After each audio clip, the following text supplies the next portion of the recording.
Hello, everybody. La, la, la. What's up, everybody? Oh,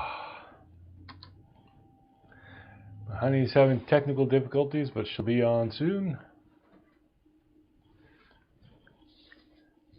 Hello, Jennifer Green, Leah Bryson, I Hate Diet Cola, Purple Butterfly, Mama Knows Best, Cheryl Stone, Sunflower and SFE, Dave, our committee's girl. Good to see everybody. So yeah, I haven't done a Watt stream in a while, so I figured might as well.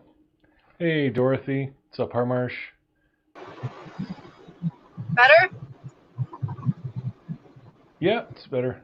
Oh, Seeking the Truth with Dave. And F12, I have covered other cases. If you don't like this one, don't watch.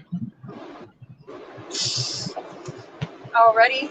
Are we starting with that? Hey Jennifer, hey Dorothy, hey Hey Harmarsh. Emma, TCE, Capri. So Why if are anyone you wants to here? Why pop would on, you even come in here? Fuck 12. Like, why would you come in here even just to say that? Thanks for the comment. that's why I came in here, just to say that. We're stupid. Yep. Oh well. Hey Miss KJ, hey Bubba, hey Emma. What's up, Bubba? Natasha, Dave, Archie, Aussie Dave. Hey, Wonderful Life. Yeah, aren't they always Aussie Dave? Aren't they always trying to silence the truth? Yep, they Hey, are. What's up, Out of Order? So yeah, who has an interesting theory about the Watts case wants to come up and talk about it?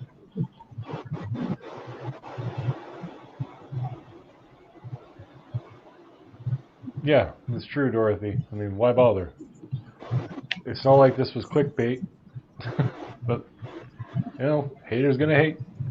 What the heck? Hello. Hey, Linda. Baby, shake it off. Let me see you shake it off like Taylor Swift. That'll work. I don't know. I've never seen her shake it off, so I don't know what she does. Hey, Linda. Hey, what the heck? Charity. Hey, Charity. TCE. You did it alone. Period.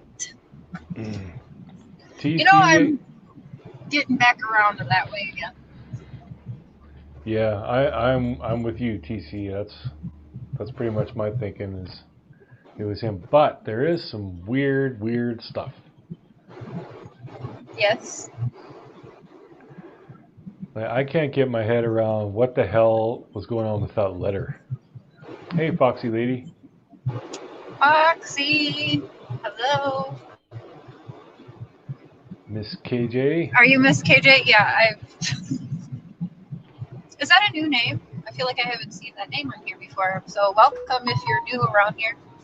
Yeah, if you're new, thanks for coming by. Dave says, I'm at work, just here to support you, buddy. Love to hear someone we have never heard from. But Charity Lou would be great to hear from again. Yeah, anybody who wants to come up and say their piece is more than welcome. I'm a flip-flopper again. The flip-flopping. I'm flip-a-flopping. Flippy-floppy. My camera is pissing me off. It won't focus on me, damn it. Oh, well, it's good to have you back then, Miss KJ. Thank you. Letter is key. Either his family knew he was capable of it, either way premeditation. See, I had a different idea about that. Because, I mean, the letter itself it seems so weird. Like, right. I mean, we live in a day and age of technology, like make a video. Say, my name is Chris, and if anything happens to me, look at my wife or something, have it on your phone. But to write a Who letter would and come up date with it, a letter though, babe? You know who would come up with writing a letter instead of, like you said, a video, or Shanann did lives all the time or whatever, you know? Old school people. Old school, like mhm. Ronnie and Cindy Watts.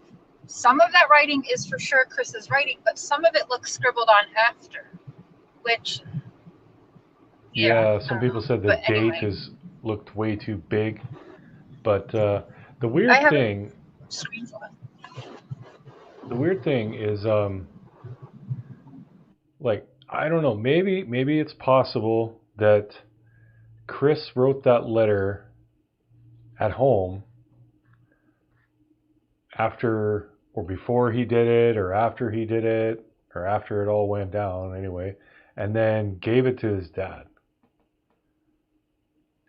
Because if this letter was legit, if Chris's parents were that concerned that Shanann was that unstable, and everyone thought she was capable of doing something drastic like that, then the second they found out that she disappeared, they should have been bringing that letter to the police, right? But they didn't bring it to the police for days afterwards. So it's really weird. Although that is in keeping with everything with the Watts case, because everything's weird.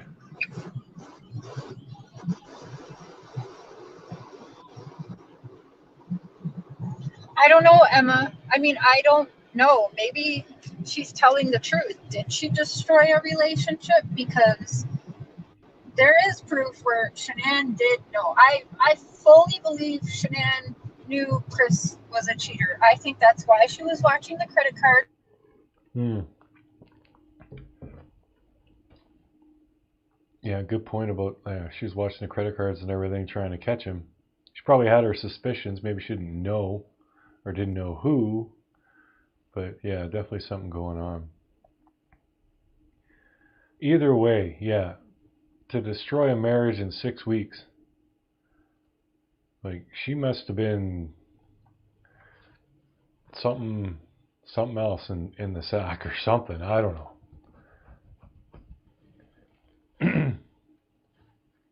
They never gave it to the police. They gave it to the defense attorneys, and they said they didn't want it because it proves premeditation. Yeah, exactly, Dorothy. I mean, if they'd have given it to the police as soon as they found out Shanann and the girls were missing, then that would have made more sense. But my thought, and this, I'm just getting wacky here, like it's probably wrong, but just something stuck in my head, thinking, okay, just go with this. Let's just say Chris and whoever, by himself or with someone, did this. Decides to write that letter. It gives it to his dad, and that's gonna paint Shanann as the bad person and everything. But before they can give the letter to the police, Chris fails his lie detector test and confesses. Oh, right. Still True. only confessed to killing Shanann. But he knew where the children were, and that would be very weird.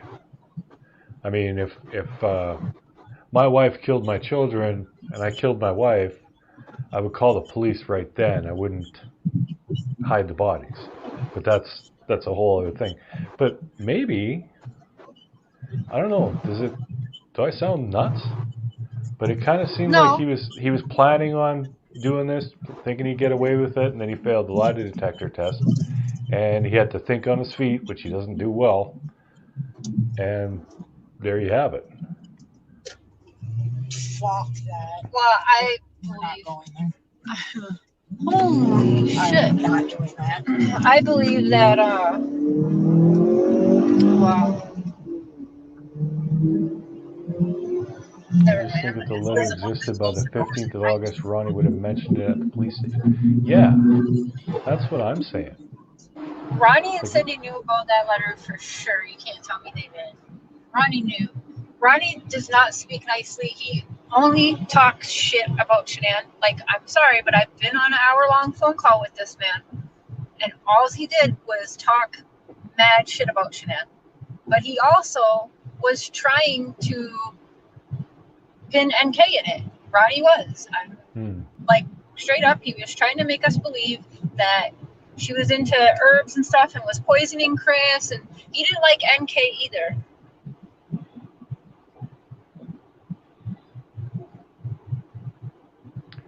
TC, I think the letter Shanann once said she was afraid. Sandy said check the knives. NA and her was on it ASAP. They all knew something was up. Well, I heard something about Chris, and I don't know if it's true or when this happened or what, but I remember someone saying about Chris standing over the kids. No, crib. Don't repeat that. Why not? It's just something I heard. I know, but yes, the person who told you. It was said on a live stream. No, it wasn't. Yeah, it was. Okay. I've actually talked about it on my channel before. But anyway, yeah, Chris was apparently standing over one of the children's beds or something, and he had a really weird look on his face. I don't know, do you guys hear any about that? I'm trying to figure out where in the hell I heard that. I've talked about it before, and TC said you've heard it, yeah. I wish you would stop, please. I just texted you. Stop talking about that. That was never done on a live stream. It was privately backstage. I've said it on a live stream already. Well, yeah. There's been never any proof of that, just so you're aware. Never. I didn't say there was. Relax. If we could only speak on things that we have absolute proof of, we'd have a pretty boring stream. Moving along. We were asked not to say anything. I've mentioned it before. Would you let it go? Sure. Let's let it go. Fuck's sakes.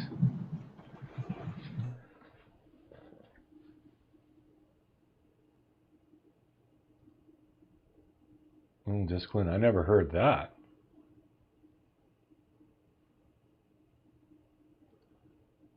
What's up, Anonymous? How you doing, man? Yeah, it's been said a few times. I don't know if there's any truth to it, but I've heard it. Thing is who would have said something like that we would even be able to know? That's stupid to even. I wouldn't even bring that up. You're looking for trouble talking about that. I would never talk about that. I think we're looking for trouble talking about everything. Well, nobody was there to even know us, so unless one of the Ruziks came out and said this, or one of the Watts came out and said this, or a dead person came from the grave and told us all. Literally, that's just like, I could say a lot of things, too. Shanann walked around naked around the kids all the time and choked them for fun. Like, I don't know, I could just say anything. I just don't want you to get in trouble by them. I'm not going to get in trouble by repeating something I heard and asking if everyone else has heard it. They closed too. There's somebody inside. No, I don't want any. Oop. I don't know if it's open. Hey, Bartwan, how's it going, man? Hey, Prairie Boy, how are you? Doing good. Good. Hi, Cher. Good to see you. I haven't really talked to you at all. Cher's still on the line? She's on the road, so her reception's out. Well, you're talking about the Watts case. Hi, Cher. Hello. I haven't spoken to you before, so nice to meet you.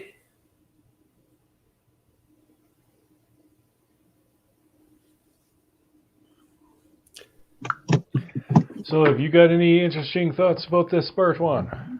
You know, we've gone too far to even. Yeah, look, I mean, I was thinking about the 35C, and I was thinking that he's got the 3 life terms.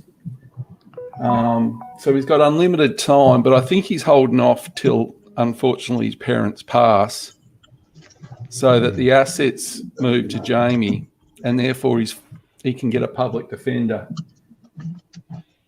I think the big stumbling block for him raising it is the risk of financial ruin,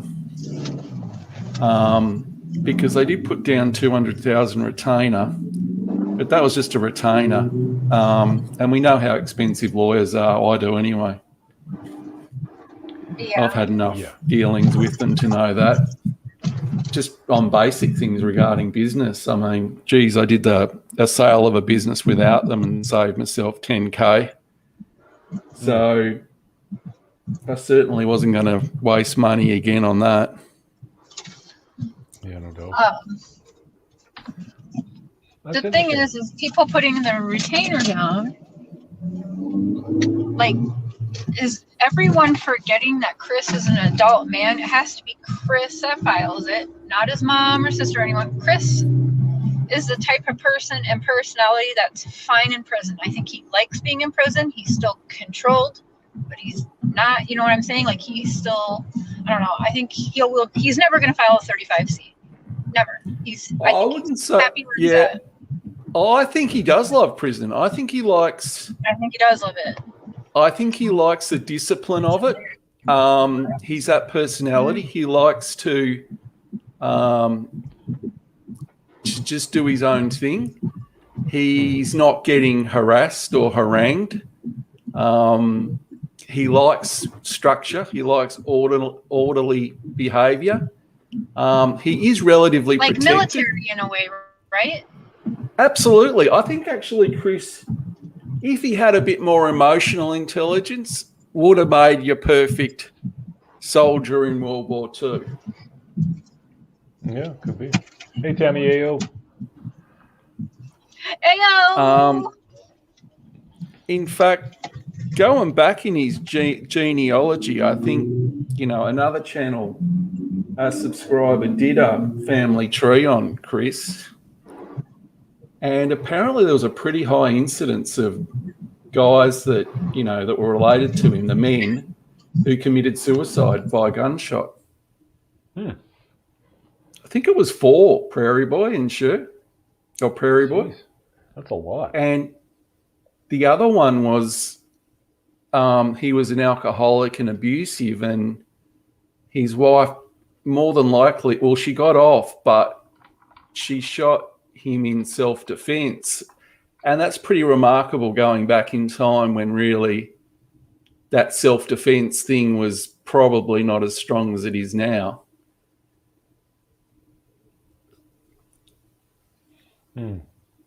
So, yeah, I clearly think there's some genetic chink in the family of the Watts. And then combine, I honestly believe he doesn't really feel that sort of sense of emotion that you get in the sense of empathy. And the way I sort of describe Chris is, when you're taking out your garbage, Prairie Boy, it's a task that you do, but you don't go, that's got an emotional element to it. Yeah. You just do it. And I think that's just how genuinely sort of Chris feels about people. He doesn't make that emotional attachment. He might feel safe he might feel a sort of security of being in a stable environment. But when they went away for 5 weeks, that all sort of fell apart, didn't it? It was really on his own. And he lost his sort of sense of, I guess, being compliant because he had no one to be compliant to. Yeah, that's a good point. Love the Sun. I'm a new subscriber. This is the first live stream I've attended. Well, welcome. I have to agree with Cher. Unless there is solid evidence and facts, best not to say anything. Well, then I guess everybody needs to stop live streaming then. I think the reason why Cher might have been saying that, Prairie, is I think it might pertain to something a bit more sinister about that overlooking the bed business. And that's why I think she was a bit wary. I mean, I can't speak for her, but there was, there's all sorts of stuff going around. Okay. Where's my phone? So, Bartwan, so you think Chris may file the 35C after his parents pass? Yes. What evidence do you think he will try and present? I think what he'll try and do is indicate that how there's about what? They talk about 100 pages. I don't know exactly how many pages have been withheld. But presumably the DA more than likely had the full discovery, and the defence asked for the discovery, but I don't think they got the full discovery, including the parts that were withheld. So I think under law, you have to provide the defence with exactly the same information that the prosecution has. And if you don't, you're really putting the defence at a disadvantage.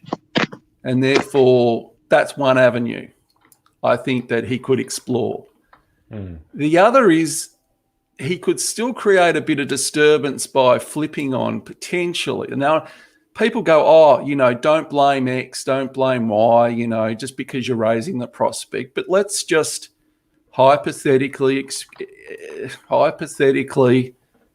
state that Chris we know he was a follower.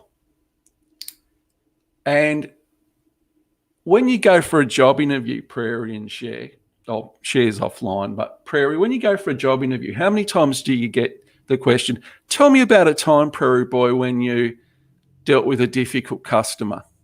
All right? They ask that question because that question highlights what is on the basis of what you've done in the past dictates what you're likely to do in the future. All behavioural questions are based around that premise that past behaviour dictates future behaviour. So if you use that psychology for Chris, can you tell me about, can any of us tell us, apart from him moving out at 18, right, and going to NASCAR Tech, which he wanted to do anyway, but he was paid for by his parents partially. Can you tell me about a time when he did anything of his own volition that resembled him taking on a significant project that involved a lot of complication and planning? Can't say I do. I think you mean Exactly. Mark. Sorry, that's Mark, not David. People are confused. Who's Mark? Or who's David? So if we're going down the HR route, if he got asked that question, his answer would be, I don't know. But yet we're supposed to expect that all of a sudden he's launched into this, coordinated, even though it turned out badly, but we know the reasons why potentially it did, this sort of like coordinated, premeditated, attempt as, if it's true, poison Shanann with crushing up oxycodone into a Thrive drink for one, then, somehow being in on this leak with Servi 319 on the Friday and then making arrangements to go there direct in the morning, but backing his truck up, doing all this stuff that he did on the night. That seems to me, knowing about when the garbage was going to be removed, because clearly he did. I mean, to me, that seems to be fairly highly orchestrated. Yeah. So how does it go from Chris not being able to really just do anything other than come home, help Shanann with the kids, play some video games, do some workouts in the morning, to pulling off probably the most, could have been one of the biggest, murders that he potentially could have got away with, not always, not 100%, but if he had access to the phone pin and maybe not NK, NA didn't come around as early as she did. Yeah. Well, and who's to say it couldn't have turned out to be actually, he could have easily got off. It's a fine line between getting off and getting busted. But why would he? I just don't believe if it was a 6-week affair, there's no way he's taking forever, the rest of his natural life in prison for a girl he banged for 6 weeks. But who I could say, because everyone has said it on the good side, evil side, what call it, both camps, he's protecting someone, right? Yeah. I don't see it anymore as being protective of NK, but possibly being protective of his sister, who is a mom of very young children herself. Yes. I think that's a critical point, that I think she may have been threatened. And, that would really, I mean, he did look to Jamie more as a mother figure than his own mother. And true. And Jamie also had access to his phone as well. It may not have been NK sending things. True. I mean, Jamie's got a lot to lose. I mean, if I think the threat was not to the parents. I think the threat was more, if there was going to be a threat, you would go Jamie and the next generation.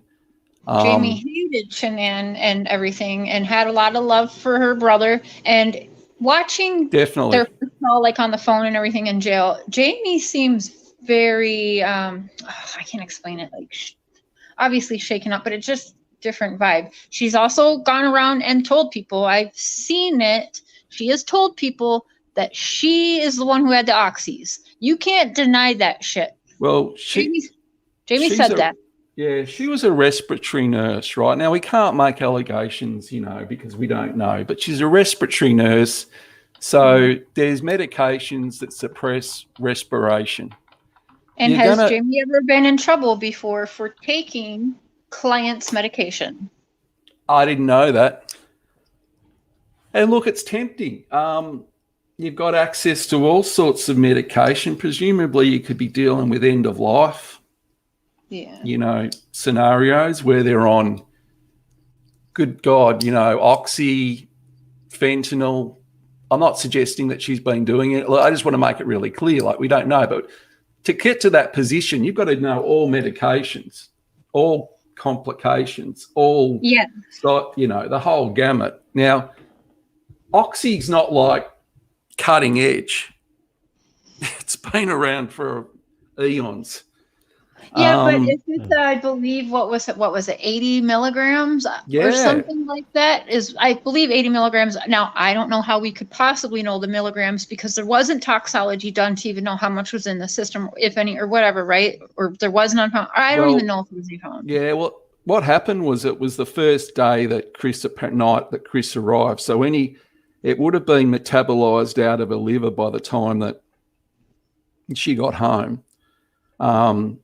Any of those substances would have been metabolized out because they're basically like opiates. Yeah. It would take like 3 days. Yeah. But she did, whoever picked it because you can crush it. But you can't crush OxyContin so much, which is a slow release. It's sort of, right. They actually, OxyContin will have, you're right. It's got the film on it, so it slowly dissolves in your body over, say, 12 hours. And it's not supposed to swamp. And they actually put that in there because I think what was happening was people were crushing up oxy slow release to give them an almost like a high, I guess. Mm-hmm. Well, unless they had the oxycodone, the pure oxycodone, like I've had surgeries, so I was given like 15 milligram pure oxycodone. You can crush them. It's not got the thing on there. No Tylenol mixed in with it, Yep, pure. But for cancer, I think there is one that's there may be like an 80 milligram or 30 milligram or something like that. Maybe she gave them I've heard 40. I've heard 40. So maybe she's had they've had 2 and crushed 2 up which Yeah, makes it and 80. Shanann, there's text messages where she's like, all of a sudden he was massaging, like, I feel sick all of a sudden. Maybe they were putting that, we all thought NK was drugging his shakes with Well, that shit, but maybe exactly. they were doing it to Shanann, and all of a sudden, yeah, she got that Well- massage, and all of a sudden just felt sick. If you've never taken Oxy, babe, 5 milligrams would make you feel sick, let alone 80 in your system. Yeah, and the fact that, and she said itchy as well. And Itchy, itchiness yes, is very. Yep, she said itchy too, and that's a huge another side side effect. Constipation is another. But I think she threw up. So I think what happened was that saved her life. Yeah, It might have, obviously there'd be a lot in the system. Had she not thrown up, she may have died. But then again, that creates problems for Chris because, they would do testing and then I think he'd probably blame her for being an Oxy addict. Do you know what I mean? Like either way, he'd have it all think that's what they were thinking. planned out.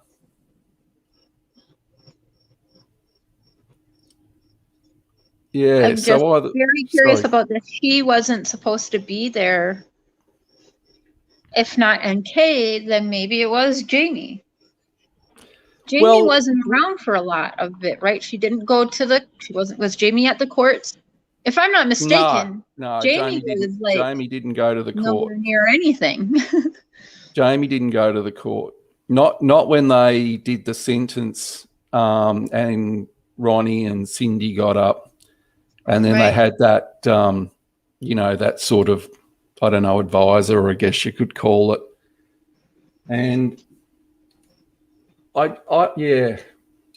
mean, the weird part was this part about when Jamie said about, I wish we could be back on the porch again at Mum's joint. Yeah. I don't know. I just got a weird vibe from that. I don't know why. Yeah. I'm trying to work it out, but did you get that vibe? Yeah. I mean, I think that's from the same time. The same time, so much happened on that one day when Chris wanted to spend the night with his sister and his parents. Shanann was like, "No, we're leaving tomorrow or whatever. Get back here to the hotel or whatever." I honestly think that's when she was talking about. Were they standing out there? Was that when? Like, I don't know. I just. Do you know another strange thing about Chris? He's sort of, about Nutgoat, right? Yeah. Like if you genuinely felt your kid was put in danger, right? Even as innocent or whatever, or it was blown out of proportion. Let's say the nuts are on the table, which apparently they were. Do you think you'd still want to have a relationship in terms of having a? Because Chris sort of was saying, to the police, Kobach, I still wanted to have a relationship with my parents and have the kids see them, and that he still could have taken. I mean, I still don't get why he was elevating his needs over the fact that his daughter was potentially at risk. Or did he not believe it? Or it's all weird. He might not have. I don't think Chris is a smart man. Okay. I don't either. He, no matter what, I don't care if someone else helped him or not. He brought this into his household. It's his fault. He didn't stop it. And if it was a plan and he 6 days prior knew because he was told or planned, he even himself said it was planned out a little bit, right? And 6 days prior when that note was written makes sense. You didn't do anything to save them. You didn't, you literally listened to whoever told you. Because I don't think Chris came up with the plan to kill his family. I don't think that was him. I absolutely think it was Cindy and Jamie, and Ronnie just went along with it because Ronnie has a very sketch past, and he's been for all of these years trying to make it back up to Cindy for cheating and cocaine and all that gambling, all of that, right? So I think he's really just going along. I think Cindy just didn't like her, but they didn't like NK either. I want to make that clear, and I have a recording of the phone call that Ronnie knows.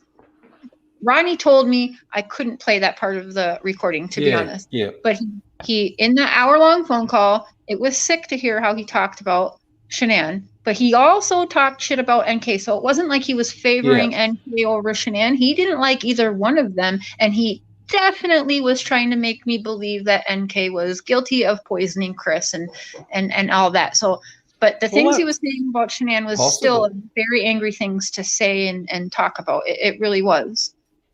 Well, they should have drug tested. Like they should have at least done. They should like have. if the police had have suggested psychological. Oh, well, they didn't really want to know his psychology. The police, let's be honest, but right. And they probably didn't want to know his drugs, so they purposefully didn't. But really, you know, they probably should have drug tested him at the very least, or he would have accepted because he was compliant. But you know, NK did say he nodded off and then come back into the conversation, which leads me to believe he was under some form of substance. I think that's what I honestly think that Jim and NK and him, you know, Chris said that they were into dark stuff. That could be witchcraft, all that kind of stuff. Maybe she pulled a Ouija board out. To some people, that's dark, but so could maybe if he grew up Catholic and stuff, maybe they were doing drugs, and maybe he was they're in the dark stuff. I'm never telling anyone. Well, Chris' version of dark, being probably pretty straight edge all his life, could be drugs. Right. Right, exactly. He could have said anything. Like, I do believe, because we all know, we see that she's into the crystals and stuff. Yeah. I definitely think she's maybe the type for playing with an Ouija board or something. So, like, maybe that's what he's calling dark. I don't know. But one thing I wonder is, everyone thinks he couldn't do it himself. Me. I mean, maybe it wasn't the girl that helped him at all. She was a spiritualist. I mean, she was living alone pretty much. She's had a bad relationship. She's probably, she's probably into that. But that's, you know, okay in its own right. But, you know, I think that there was a lot of like manipulation and mind, and like even saying backwards to Chris about the eHarmony when we knew that she had no apps and there was no way she would have had eHarmony on her phone, given the fact that she could easily be tracked. But apparently 2 weeks after, probably nearer to North Carolina, she just dropped this bombshell that, I had, you know, 2 dates lined up for eHarmony, but they didn't turn up. I mean, seriously. If that's not mind games, sure, you know how it works. I mean, you know. NK definitely played games and was manipulative, for sure. Yeah, and that's probably like the extent to it. I mean, and I don't think Chris had the wherewithal to be able to navigate. I just think he sort of thought time stopped and there was never going to be this sort of point where there'd be this sort of confrontation. He seems to live in the moment, not think about future consequences. So it kind of matched with what Mr. Cher thinks. He just kind of snapped. So maybe Shanann came home, he had NK down his fucking throat, and he literally just couldn't handle it. Right, babe? Is that what you're thinking? Yeah, it was just all too much. Cher or Prairie Boy, if you like, there's parts of life where you might struggle to sleep, right? Yeah. And, you know, I've had days where you know, with stress and so forth, I've had days where I haven't slept for 3 or 4 nights, right? And it gets terrible. And guess what? I get to a point where, like, I start hearing the bloody marimba phone thing. And I go, geez, you know, I swear that I can just hear that all the time. So if you're only having 3 hours sleep a night, that's going to play, that's like drink driving, basically. Like, I've heard that they've done tests, and if you get sleep deficit, it's basically driving drunk. It's going to mess with your mind. They use it to torture people, sleep deprivation. Yeah. So who knows what all that took into, you know, play. What are your thoughts, Prairie Boy? Like, what direction what are you thinking about at the moment in terms of the case and where we're at? I've always thought that Chris either did it all or did most of it. That letter thing, it doesn't make any sense. That if that was a plan and they were going to use it, why didn't they use it? Like, I really think Chris wrote that after and gave it to his dad when he came down. Oh, okay. But then once he failed the lie detector test, there was no point in using it anyway. Yeah. But It I was don't know. funny when he mentioned the affair. I don't know if Ronnie fully absorbed it, but he didn't react to the affair. He knew about it. I'm He thinking must he have. knew, yeah. He did. That was the deleted text between Chris Watts and Ronnie, was talking about, I don't know honestly if he knew NK's name or if he knew all that, possibly. But I do believe it was deleting text messages as he was like, hey dad, like help me, I don't know what to do. I met someone. I think he was actually confiding in his father and deleted it. Because why else are you gonna delete texts from your dad? Unless was Ronnie Well, like that's a giving good him. point. Yeah. That's a really good point. I think Ronnie knew about NK before his mom did. He loved his dad.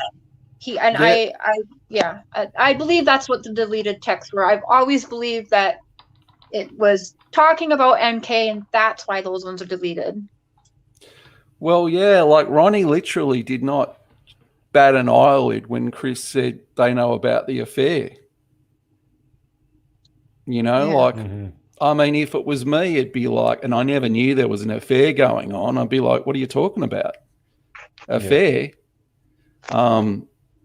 That's new, Well, you know, and, but look, I know Ronnie's not new to affairs, so I think that's exactly who he would have confided on. Ronnie had affairs. Yeah. Well, I think Ronnie was, you know, the only thing that saved Ronnie was probably the fact that he took coke to dull the pain. Yeah. Yeah. You know, because I mean, it wasn't yeah. I just think Cindy's a hard person to deal with, that's all.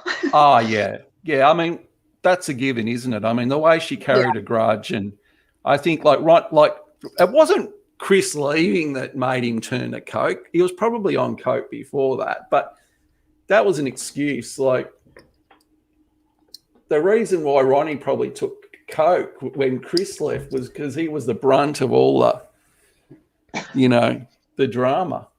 Yeah, I think so. And he couldn't deal with it. You know, Jamie come and go. I don't think like she was much of a hassle really, apart from just drifting in and out of their life. I mean, she actually seems probably more normal than most of them, to be perfectly honest. Jesse, seriously? I had no idea that was a thing before, and I feel bad. I'll have Mr. Share email him later, make sure he's okay, maybe. Or I guess I could too. Did you read that, baby? Yes, you guys we going can see all you, good? Jesse. We don't know what to do. I mean, I'd rather you didn't keep talking about it, because I don't want a bunch of people reaching out to Rabbit Dog if he's doing just Oh, that. yeah, right. Yeah, right. I didn't know Just about that, you but yeah. can reach out to him privately and make sure he's okay if you're concerned, that's all. Yeah, you're right, baby. Yeah. It's really not great when you get sort of, I mean, I understand concern, but when you're a creator and things come up about things that, you know, you may not be fully privy to, or you want, you know, it's probably not best to bring up those things on a channel. They're very personal and private. But look, I think what I'll do is I really just come on briefly. I was in between and I saw you had the live, and I've never met you, Cher, and I've never actually spoken to you, and I just thought it'd be a nice opportunity to meet you. And Prairie Boy, I haven't really been on a lot of lives. You know what happens, you know, you have time, you're focusing on different things. But I'm really glad for you both, and I hope you reunite soon. If you're not already in the same geographic region. Not yet, but soon.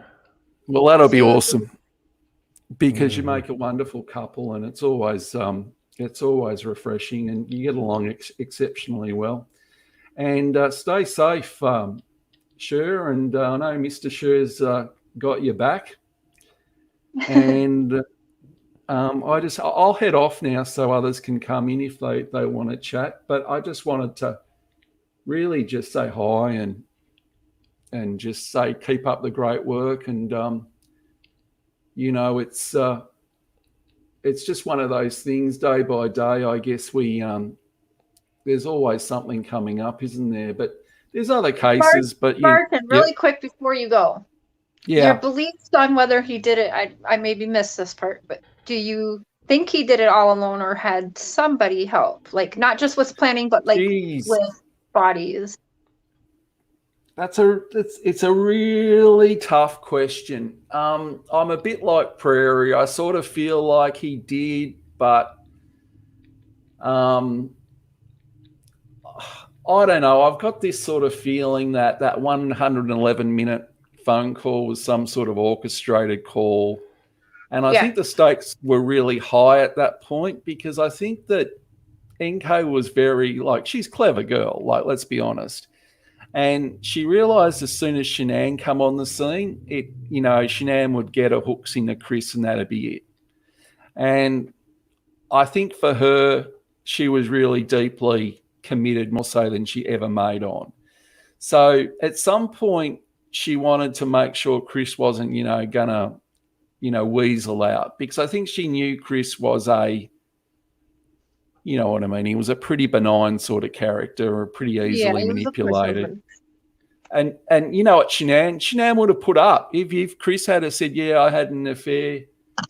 She'd deal with it. She'd just go, "Okay, thanks for being honest. We'll make a go of it." What's interesting is he made it a point to say, and I don't even know if this was ever proven from DNA or anything like that, but why do you think he made it a point? I almost feel now like this was to hurt NK, but he said, like, we had sex.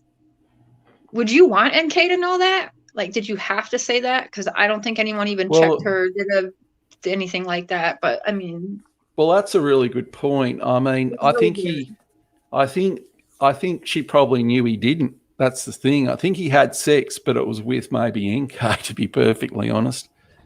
I think what he does is he sprinkles in things that happen with her, but attributes them to other things.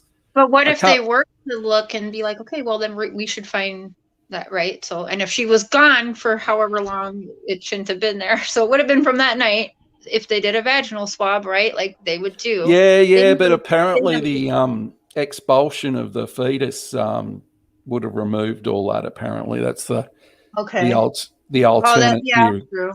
Yeah, but look, it's just, we just don't know. I mean, there's a lot of circumstantial shadiness going on. There's a lot of, but that doesn't necessarily. I mean, even the phone ping these days is not going to be legally robust enough. One ping is not going to do it legally. I think they went to Wisconsin to really smoke him out a bit more about NK, because I think what was happening internally was, because they shut it down, those detectives were really dirty about the fact that they felt there was more to it. Yeah. And I think they wanted to prove their bosses wrong.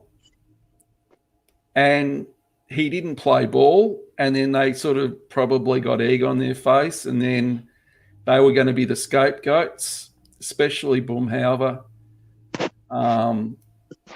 And that's why Boomhauer largely, I think, moved on. Yeah, I think he was already, having issues regarding burnout before that case. That was the case that just tipped him over the edge. With PTSD or stress, it's generally cumulative. Even in war, you got to get blown up by an IED and see tragedy all around you, and maybe some, head injury to really maybe get post-traumatic stress. But most tend to get it after 2 or 3 tours, you know what I mean? Where it just builds up on them, that level of anxiety of just waiting, will I get killed? Will I not get killed? That sort of thing. What's going on at home? But I can't project for Boomhauer what he saw was, but I just got that inkling that maybe the fact that he was going to get scapegoated. Really quick, Chris Cass, please don't say that. I mean, it's okay if you didn't like her personality, but we don't have to put that in the chat. I don't think we should be bashing Shanann. I mean, Yeah, like look, that. Shanann bashing is just like it's a worthless, mean sort of approach, because like when you ever bash a victim, you're sort of like, how do I put this? It's vicious because they can't talk back. And what's the point? She's died. And if you sort of intimate that she was somehow not perfect, then that's almost saying, well, she deserved what what happened to her. If you sort of start saying, oh, you know, she was this, she was controlling. Christ, you know, how many controlling, you know, like most guys like live with, you know, like are married to, you know, women, and women tend to want to, some of them tend to want to like take the lead, and that's normal, you know, like it's not like the first time. This case is like what, one in how many billions in life. There'd be a lot more controlling people out there, men or women. And there's been men who's done it as well. You know, I'm not blaming women or men. Men are bloody driven women crazy by controlling them, saying you can't wear this, you can't do that, it's too revealing, who you're seeing, you know, what did you do today? It's just not, you know, women, it's men. You know, I think Cindy maybe had more of a problem. I actually think Cindy and Shanann were more alike. Yes. And I think that's why Cindy hated her. Yeah, well, I think you're right. I think that whenever you get two similar personalities together, and I guess it's a battle of will, isn't it? Mm-hmm. And almost like Chris was the property or something. Yeah, well, Chris was the property. And then you had sort of Jamie sort of battling around as well to a certain degree. So you had this sort of like triangulation of like affection. But look, she hadn't even moved to Colorado before she was having a set against. Now, really, what Shanann should have done, I mean, we can talk, I mean, this isn't victim bashing, but if you're in a situation like that, it's best just to say, look, we're very similar people. So Chris, you know, I don't think I can change her approach, you know, her view of me. She clearly, like, we just butt heads, but I'm happy for you to see your parents and, you know, take the kids. But I just don't want to, I think the best approach would be disengagement and let Chris do what he wanted in that regard. But that's hindsight. Shanann wanted to control the overall relationship and do the right thing by Chris, but she did it to her own detriment. Like, have you ever heard someone change, Sher? Like, if you had someone who you knew from the outset hated you, or, you know, like you were same personalities and you just knew their thoughts, you know, they were like, someone said, yeah, sure, you know, when you were like 18, you know, it was never going your way. And you just kept working and working and working, trying to change it. Does it change? I didn't even hear what you said the first part. Oh, saying if someone sort of has a set against you very early on, yeah, say you're in your 20s, yeah, and, you know, you try and make it work and change their mind, it generally doesn't change their mind. I'm going to be honest with you. I have not had an enemy in real life until I went on YouTube. I've had people that may not have liked me because I'm loud and I'm blunt and out there, but when they spend 5 minutes alone with me, they usually change their mind about me. Well, that's a good thing, but YouTube does bring out some pretty, you know, brave people who, from behind the keyboard, want to sort of put you down. But I always take the approach that, well, you know, if you can't talk to someone face to face, then about that, then you shouldn't raise it in the first place. And this applies to online comments. And I always take that view that if people raise comments that they aren't prepared to tell to your face, admittedly they can't see you or get in contact, well, then they should just withhold it, because that's the best way of dealing with it in life. I mean, but anyway, I digress. I just think that Shanann was trying to, probably because she was a good sales girl, a woman, was trying to sort of win over a client that just wasn't already. If that the further you try, the worse it gets, if that makes sense. Mm-hmm. Holy crap, Lori. That's horrible. But I'm going to head off, guys, to allow you two to continue on. Alrighty. Thank you so much, and all the best on your reunion. Hopefully it's coming up shortly. And all happiness. Thanks. Good to Thank have you up here. Thank you so much for the opportunity. I'll just Anytime. exit now. If I can know how I do this. Yep, just remove myself. And there you go. Awesome. Thanks, Barton. Harry. Yeah, thanks for coming up, Thank Barton. you for that super chat. So I will what do you want to know, Harry? What would you like to tell me about that phone call? There was a couple and some text messages. Yes, I was Oh, Harry Grace. I was Ronnie's buddy for a little. Welcome, Harry. Thanks for joining the team. I want to say again, because I'm pretty sure you were a member. But thanks, buddy. Yeah, I think he was. Sometimes you don't know. It's hard to keep up. Am I still a member? Yeah, I think I am.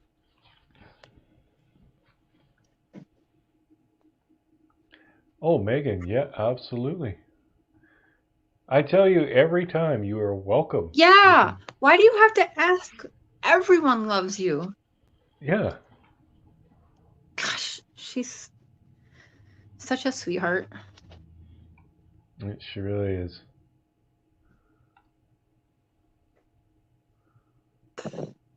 Hey, Oh, Harry, not fair. well, thank you, dude. David BMX, what's up, dude? All right, Harry, what would you like to know of what I know of Ronnie? Because it's too much for one live stream. So if you have like certain things you would like me to like answer or whatever, let's have it.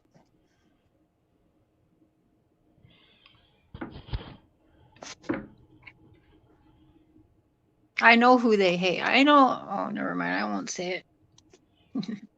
Oops. Ronnie should have told Chris to get his shit together with a wife and 2 girls and a baby, to be a man, help a girlfriend. Yeah, I agree. That's what he should have said. So Harry, you'll have to check out a video because I do have some of that call in a video on here. As well as I believe Aussie Dave has played a little bit that Mama Kim has given. So how I even got started and talking to Ronnie was actually through Mama Kim, Unjustified, because especially with the Watts case, she's awesome and always brings me into everything. She considers me a part of her team, so I was in the loop with everything. And so what had happened was Ronnie had reached out to Mama Kim, Unjustified, and asked if we would help KK. And because Mama said, well, you know, we're a team, whatever. If I do it, then Cher does it too.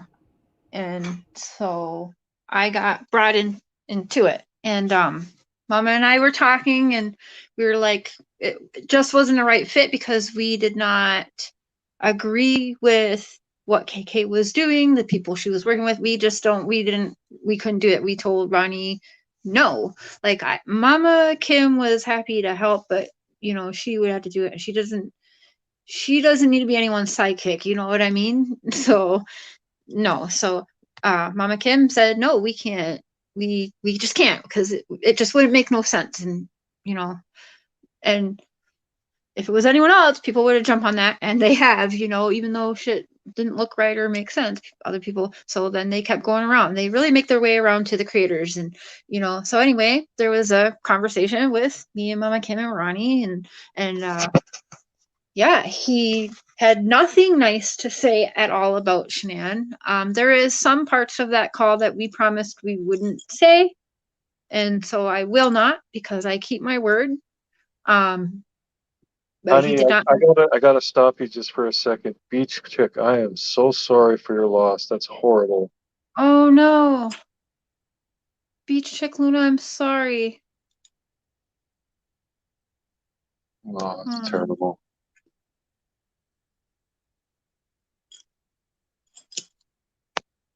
Aw. You see, now everything else just seems so dumb. Like, Yeah, isn't that the way? We can get so passionate about these cases and stuff, but something happens to someone we know in real life, it just changes everything. really. We love you too, Beach Chick. I'll be praying for you. Yeah, absolutely. And if you want our number, you can email us and we will give you our number and you can reach out anytime. Absolutely.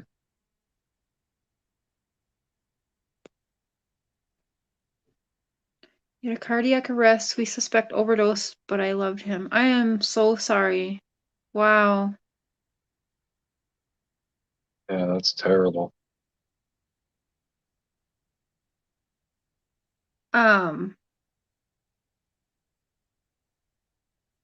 Like, is it too soon? Would you want to come up here and talk about like good memories? I just feel You're like we welcome should talk to. Watts now. You know what I mean? It just seems so stupid right now.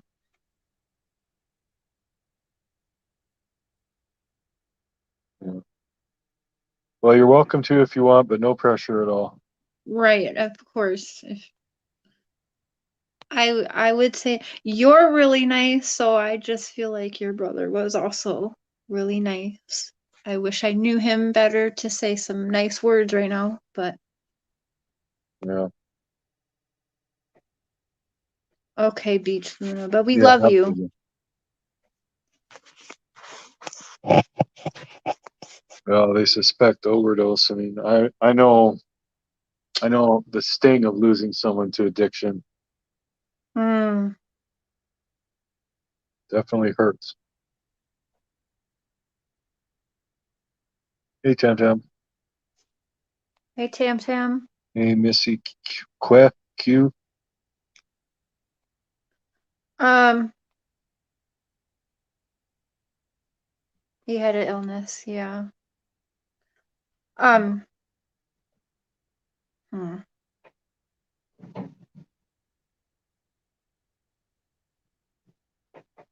Love you too.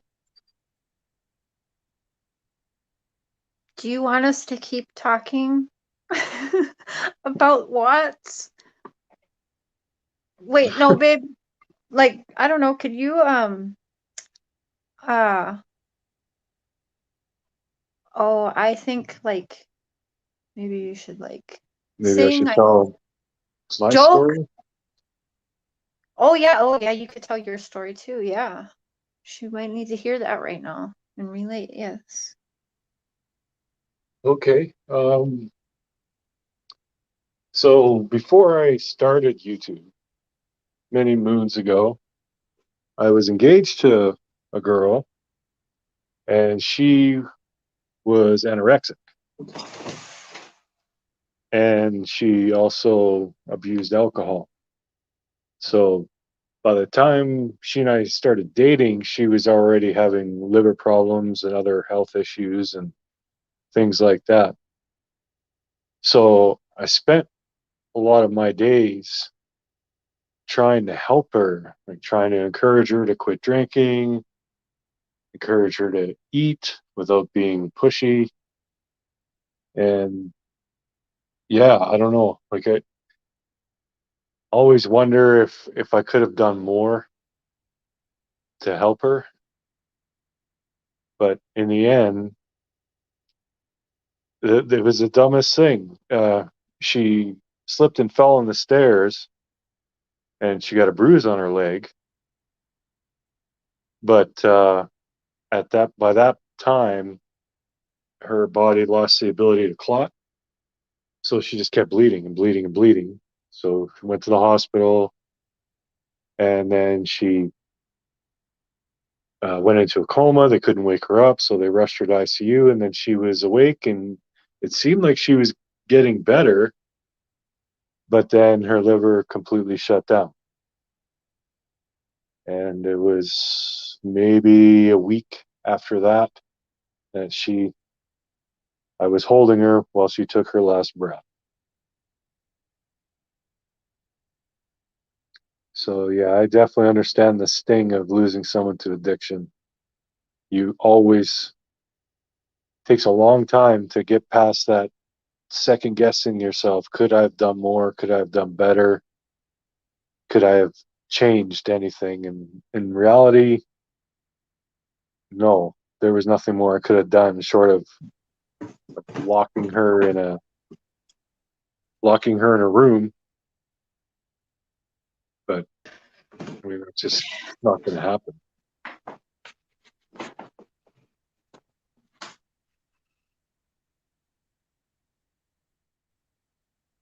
So yeah, that's my story.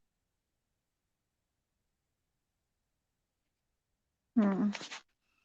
Yeah, well said, Sunflower. We all have demons. We all have things. We all have struggles. It's not for us to judge. That's not our place. No. I only judge people after they judge me. Yeah, judge the judgers. Yes, I judge the judgers judgingly.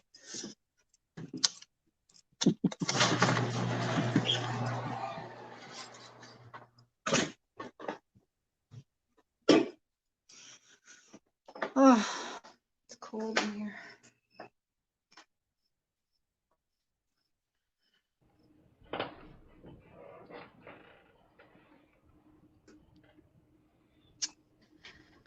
Now y'all got me thinking about Adam. Hmm.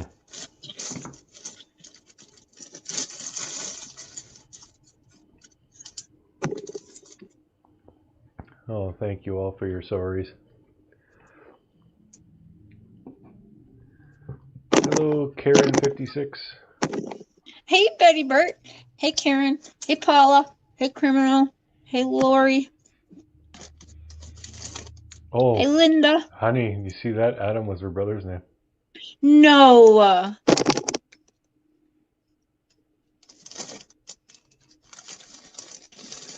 Well, isn't that a small world?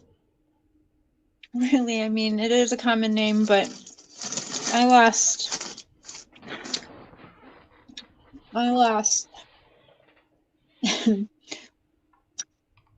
a good human. Yeah. Papa says now we were all depressed. Right. All right, baby, we need jokes. Good time.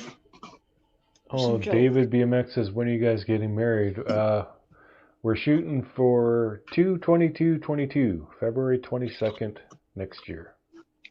2/22/22, no matter what. There We you go. will be married, whether it's just me and him and we do something for everyone a few months later or whatever. It depends on COVID and a whole bunch of other situations. So, yeah, that's the date. We will get spiritually married on that day, no matter what, though. Mm-hmm. Because it is the angel number. It's the angel number? Mm-hmm. Yeah. I did not know that. Mm-hmm. If we get married on that day, we will be married forever and we will be protected.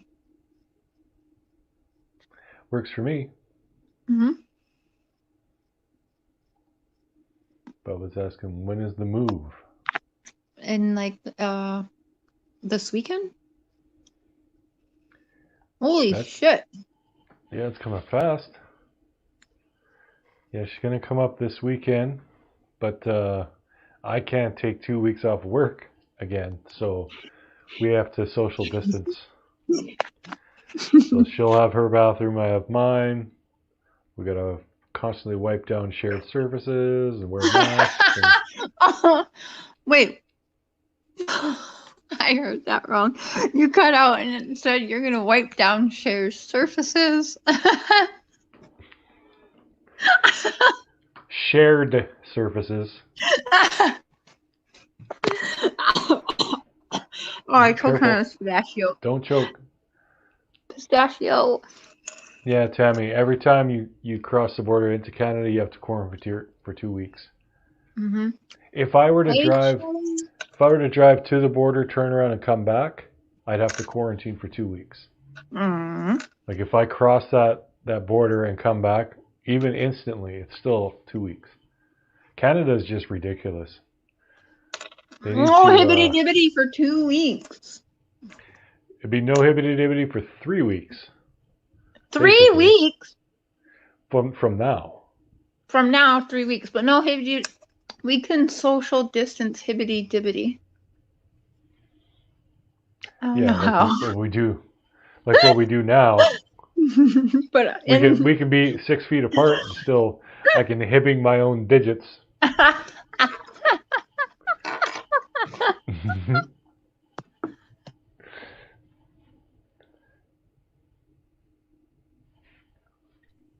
You're so much funny. I do what I can. She loves that hibbing my own digits thing. It's so funny. And to picture you 6 feet away from me just mad as hell. Hibbing your own digits. I have a tear. Oh dear. Through a hole in the wall.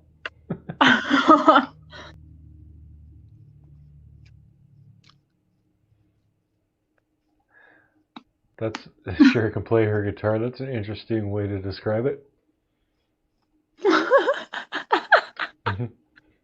I just got it. I was like, what? He showed his guitar. Oh, you play your own guitar. Bring, bring. I'll be you hibbing your digits, and I'll be DJ Diddles. DJ Diddles? Yeah. I think Cher just found her new nickname. It's DJ Diddles.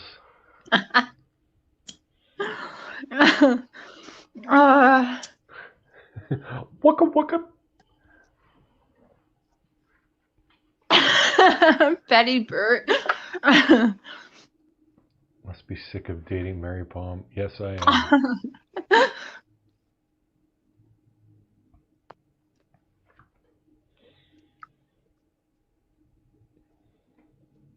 Baked cake is lurking. Buddy! Every time. Now I fucking want cake. Will you please sing the Canadian national anthem? Oh my god. Well, go ahead, honey.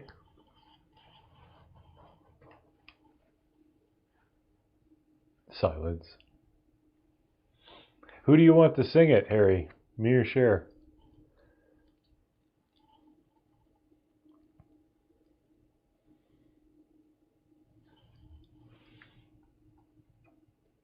Get that din din. Lori, she is driving.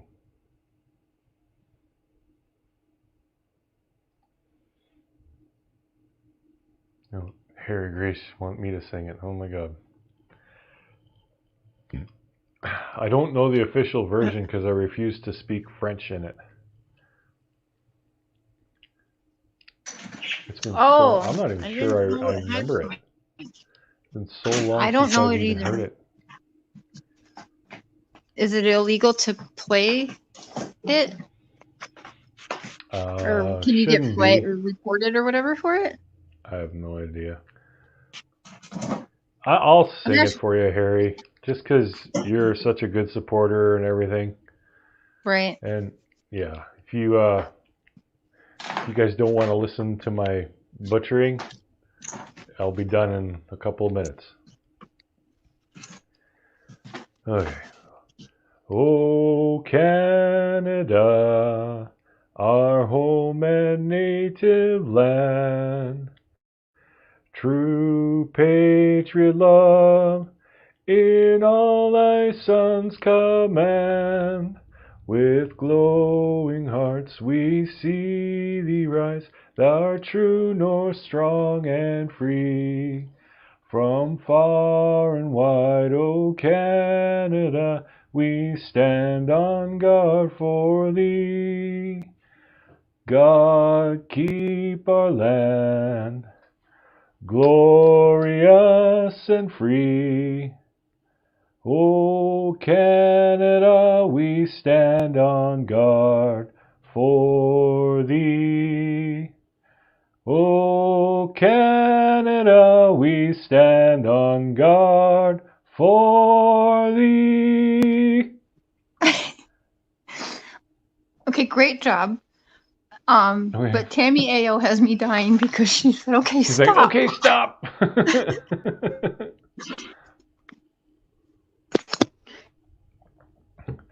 Baby, Thank you. Thank you. one of the reasons I love you. I love you too. Thanks, Harry. Glad you Harry. liked it, dude.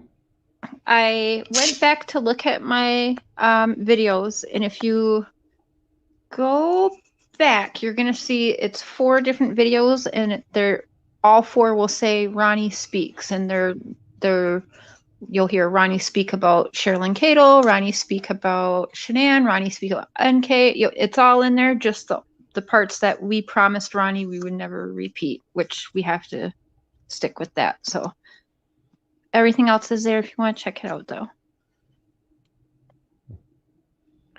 Tammy Barnes, sister. Baked Cake's wondering if you're in the edibles again. Hey, Tammy. No, but I Thanks, smoked Cheryl. a blunt when I got home, so yeah. Tammy. Oh, Canada, just stay at home and quarantine. Bubba, so this next time when I go, no kids for like the first half of summer, and then the last half of summer he is going to be experiencing the chaos with the children around. Yeah, I'm looking forward to it. For like 6 weeks or so. So yeah. Linda, you want to see the music video? I'll play that on our joint channel, but it gets a copyright every time I play it, so I can't do it on this channel. Today people were saying they'd love to see you do more music videos, but I was telling them like you wouldn't be able to unless you wrote the song yourself and did them. But Harry, it's on my channel. So start if I was just driving straight through, no stops, it would be 11 hours, 10 and a half hours from where I'm at. Yeah. I make Person can do it in a day if they leave early enough in the morning. You can get here in a day. Yeah. Not easy, but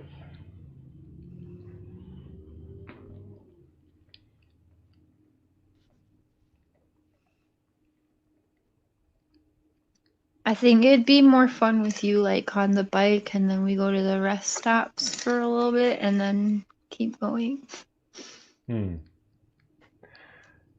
Yeah, I did 800 miles in a day on the bike. So it's definitely a lot easier to do in a vehicle, but Yeah. Jenny Loves Jay finally caught alive. Nice. Oh my gosh, she lives. Tammy Ayo! Ayo! Welcome to the family. Welcome to the team, Tammy. Thank you very It's much. family, babe. Family. They don't Family. work for us. Well, that's why I say team. Like we're a team. We are a family team. I'm going to dress us all in solid colors. Oh God. We're gonna be that family, aren't we? We're all wearing matching jogging suits and shit. Yeah. Hello, Hello. Like Branson bound shirts and all. Mr. and Mrs. Cher. Weirdo, I love you and I've missed you. Love you. How are you guys? Good. How Doing are good. you? I'm fine, thanks. What are you guys talking about? Jogging? Wait, what? I closed out Matching of the- jogging I suits. Oh, you guys are getting matching jogging suits? Yes. Well, I wanted to till we made that joke, and I still want to. Oh, I missed it because I had to close out of the chat, so there wasn't reverb. But so I always have so much to say in the chat, and then once I get up here, I'm like, what do I talk about? But no. Mr. Cher, can you do me a favor? Because I wrote down just a couple of notes. Can you go to, because I'm on my phone, or I would screen share. Can you go to the YouTube guidelines and scroll down to hate speech for me and screen share that? Would that be okay? I'm all Where demanding things already. So demanding. I know, where would right? I find that? Like if I go Just- in my studio? You can just search for YouTube guidelines, and then it'll come up. Thanks, Jenny Loves.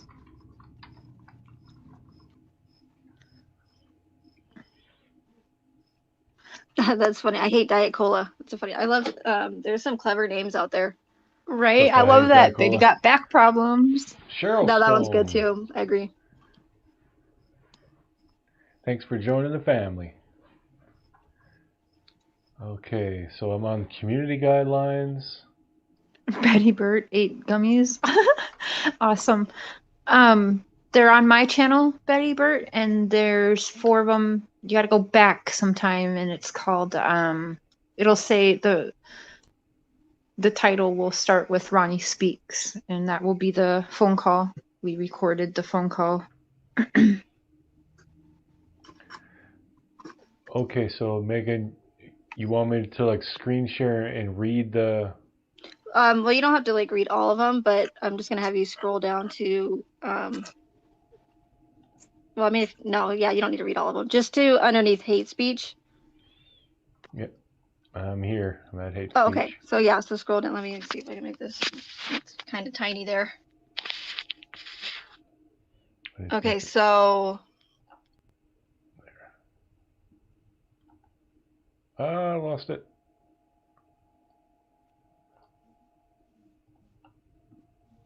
There. and I've already, shown this a couple times on my live streams, but so this might seem repetitive. People give me a hard time. They're like, Megan's so repetitive. She just repeats herself all the time. And I'm like, well, it's important. I will repeat the information until I, beat it into your heads with a nice, nicely. Anyways, I'm kidding. But okay, so scroll down. Okay, wait, stop. Sorry. So do you see where it says you can't talk about these specific attributes? So it says race, immigration status, religion, age. See where it says victims of a major violent event and their kin? Oh yeah. Okay, now if you scroll down to where it gives examples.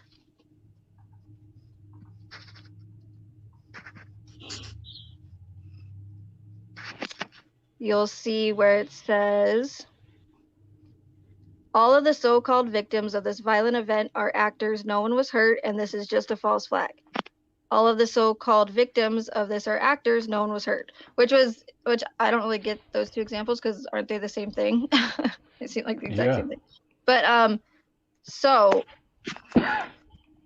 why is it that you're not allowed to question the authenticity of what they say? And then I think if you scroll up again, I think we missed it, but it says you're not allowed to question the authenticity of a well-documented event, a well-documented tragic event, I should say.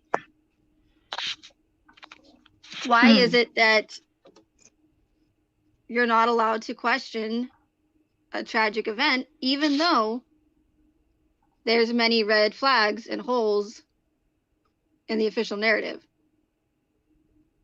And why does it specifically state in the examples that you're not allowed to say that? I mean, I have never said those because I just know not to go there, but it doesn't say anywhere that you're not allowed to accuse anybody of murder. It doesn't say that you're not allowed to accuse anybody of being an accomplice to murder. Right. It doesn't say that you can't accuse someone of being on drugs. Why is it that Why is these are everyone getting specifically stated? What's that? I said, then why is everyone getting strikes then? For what? Doing all of that. They That's are? apparently why people are getting, well, they were. I don't know if they still do, but I mean, they were because of, I they thought were it was saying all the because- thing. I thought it was because of the discovery, the personal information, Well, the privacy claims. Yeah, that some of that would be a was, different yes. But thing, then but- there was also ones that, like, I know Unjustified thought that it was because we were saying that it was, saying, yeah. There was all different reasons. Well, that might be so, but I'm just going based off of what it's saying in their actual guidelines. And so, oh, sorry, 1 second.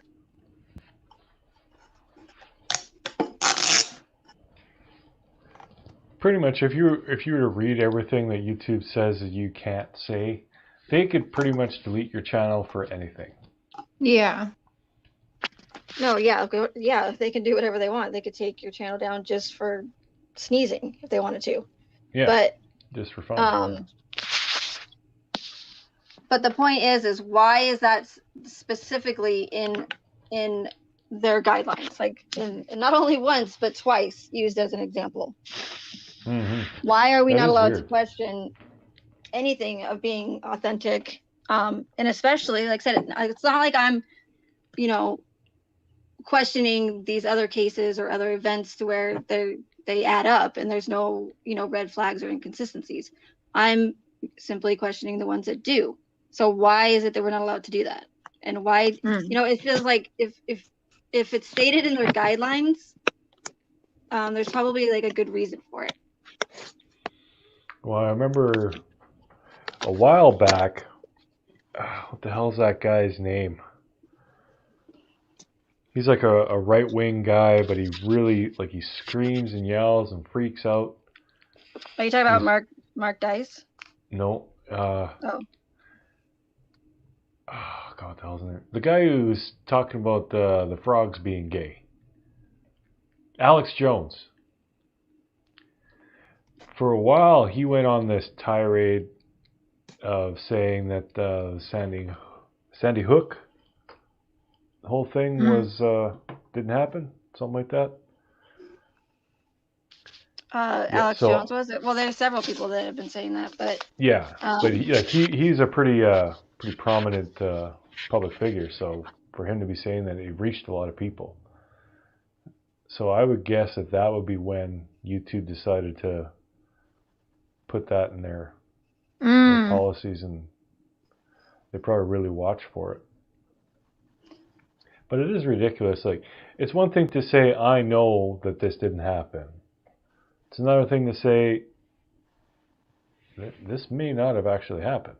Well, that's essentially what I am saying. I am saying Yeah. that I know it didn't happen, but yeah, I see what you're saying. But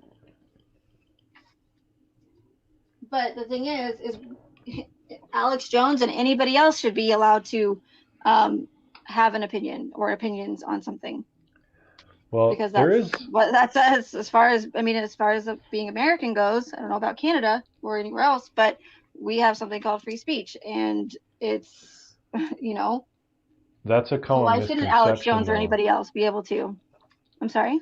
That's a common misconception, though, because free speech does not exist on YouTube. True. YouTube But could why? make it so you could only make videos about puppies if they wanted. They're a private company.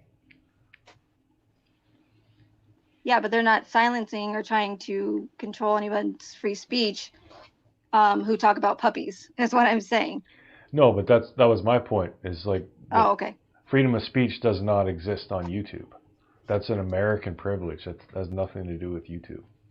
Like you can go say whatever you want I see what outside, you're saying. but you can't like this is YouTube's house and they're calling the rules like No, that. that makes sense. That makes sense.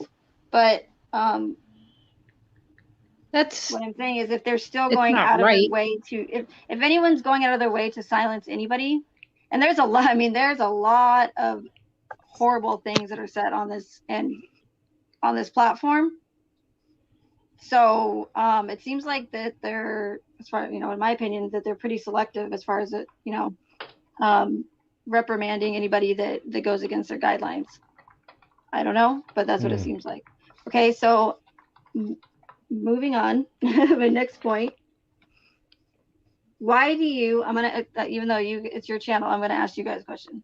And I brought this up before, but why do you think that no one's personal information was redacted? Hmm. I have no idea. I mean, you can go and look up other cases on, you know, that document cloud or any discovery file, and the majority of those discovery files are going to be black, because they're supposed to protect the personal information of individuals involved for their privacy, obviously, and for their protection. So Hey, Van.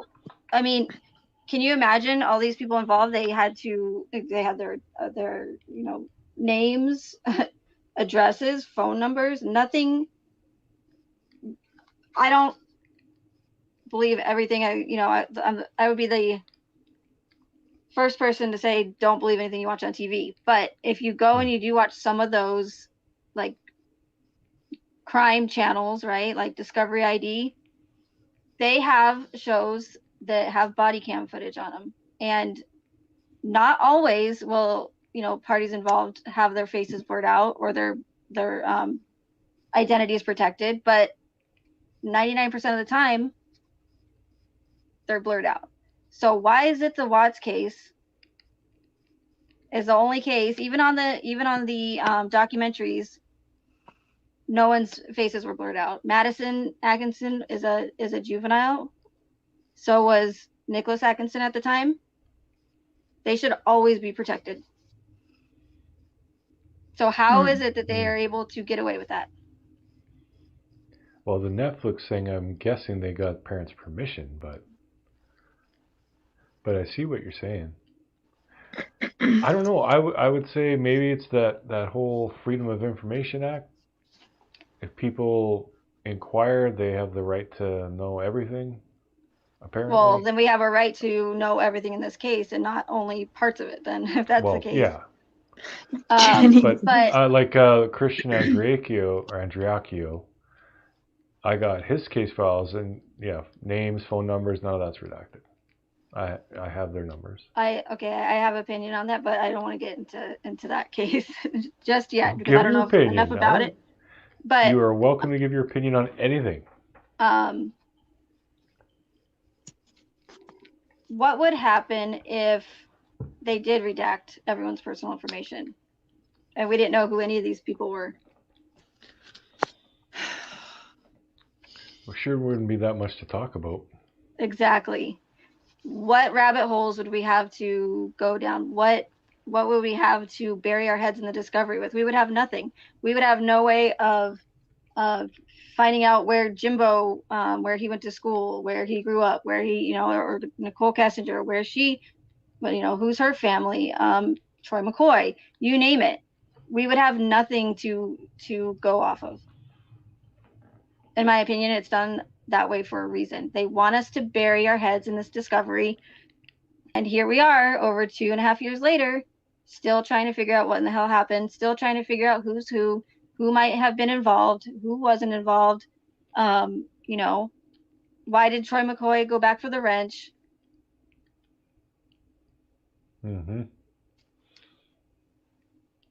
Just saying.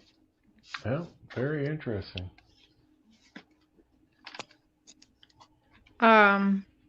Could be all like social experiments and stuff. Can you unblock people or no? While you're live or no? If I go to my studio. Probably. So I had you block that Barbara girl last week. who was being disrespectful, remember? She private messaged me right now and apologized to me, and she's been trying to chat in your chat, but she's blocked. But she did reach out to me privately and apologize for that situation. So All right, I'll see. I can never just to figure let out you where the know. hell it is. And thank you, Barbara. And to Let me look at- answer Tammy Ayo's question, yes, I do. But that's just my opinion. I'll try to pay attention to the chat as well, but if anybody follows me, they know how that goes. Okay. Barbara Roberts, I think it is. Barbara Roberts. Okay. Should be good to go now. Okay. That's why I don't I like lost my blocking notes here. people anyway. Well, no, she was being mad disrespectful, but she apologized. Yeah, some people, they have a bad day or they're drunk or who knows. Hey, Should be Elfin good to go Princess. now anyway. Yeah, she didn't. Yeah. Anyway, she'll probably be in the chat. I just messaged her and let her know. Hello, Alexis. Hey, Alexis. Another point I want to make is, what did they actually give us of relevance in this case that would help us understand what happened or why Chris did what he did? Was there, I mean, yeah, is 1900 and was it 60 pages of discovery seem like a lot? Sure, but it's really, really not. All that was in there, I mean, the majority of it is filler. You have over 260 pages of, or 230, I think, 236. I don't know, I counted, but I don't remember. Of letters from women that wrote to Chris in prison. What does that have to do with the investigation? Yeah. It was Some after the smaller fact. cases You have 5,000 many pages that are duplicate. You have many pages that are only have like one sentence on them. You have the some that don't even have anything on them. They're just blank. And so what do we have left? What did they give us of any relevance? Yeah, that's what I've been saying. I'm like, we don't even have half of the information. And I'd be curious to know. That's why I we're still all haven't. speculating. Yeah, and I still haven't figured this out. But I don't think they gave a reason for it. But I'd be curious to know why they released all of the information, like the body cam footage and the discovery, like they did, because you literally have to like jump through hoops and pull teeth just to get your own case files through court requests. I mean, and you have to hire lawyers to do it. They give you the runaround. They make it so difficult that half of the people just give up. So why is it just in this one case that doesn't add up, right? It has many, many holes in the narrative. Why is it that they just willingly just release this information? With no one's personal information redacted, nobody can seem to get away from the case. It just always draws people back in. So I don't know if either one of you know if I don't know if they did give a reason, which I don't think they did, why they released this much information in the case. And I know that some people will say, well, transparency, because we have a right to know. But I mean, if you look, there's no transparency whatsoever. It's just a bunch of useless information, in my opinion. Yeah, a lot of it is. For instance, like, what was it? You guys are talking about the Oxy. There's only, like, I can count on my fingers how many search results we got back for, Chris and Kessinger. We're talking about, what, 2 months worth of, I mean, how many times do you go on your phone and Google something, right? Oh, like or every search day. for something on your phone. I mean, me personally, it would be multiple times a day, Mm-hmm. like a lot. So are they just, is that all that they search for? Are they just cherry picking and only giving us what they want to show us as far as their searches?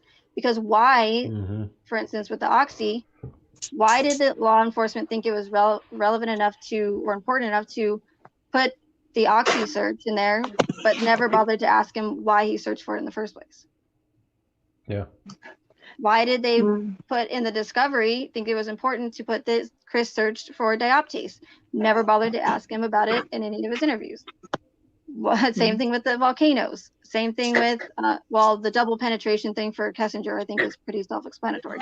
But, you know, what about why she deleted her text message? Why she searched for can cops recover text messages? Hey, Why did Barbara, she search- welcome. Why did she search for Saratoga Trail? Why did she Google Ronnie's name? Why did she search for Chris and Shanann back in 2017? Why would they think that all those searches were relevant and never once ask them in their interviews?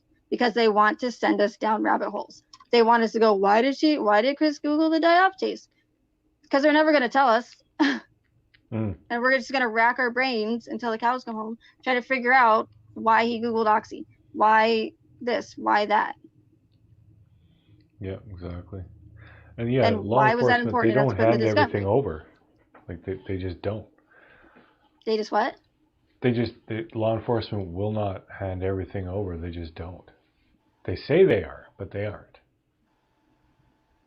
Right, but remember, they are allowed to lie, so of course they're not. And no Yeah. problem, Barbara. Thank you for reaching out privately. I appreciate that. Welcome, Barbara. Like, But his what the shirt hell will be was it, staying on. the Netflix show about the Cecil Hotel? Yeah, I still haven't watched that. Everyone It's said good. that it's good.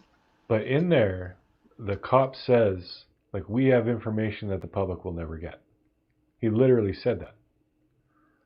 So I'm thinking it's not just specific to that case. I'm thinking that happens all the time.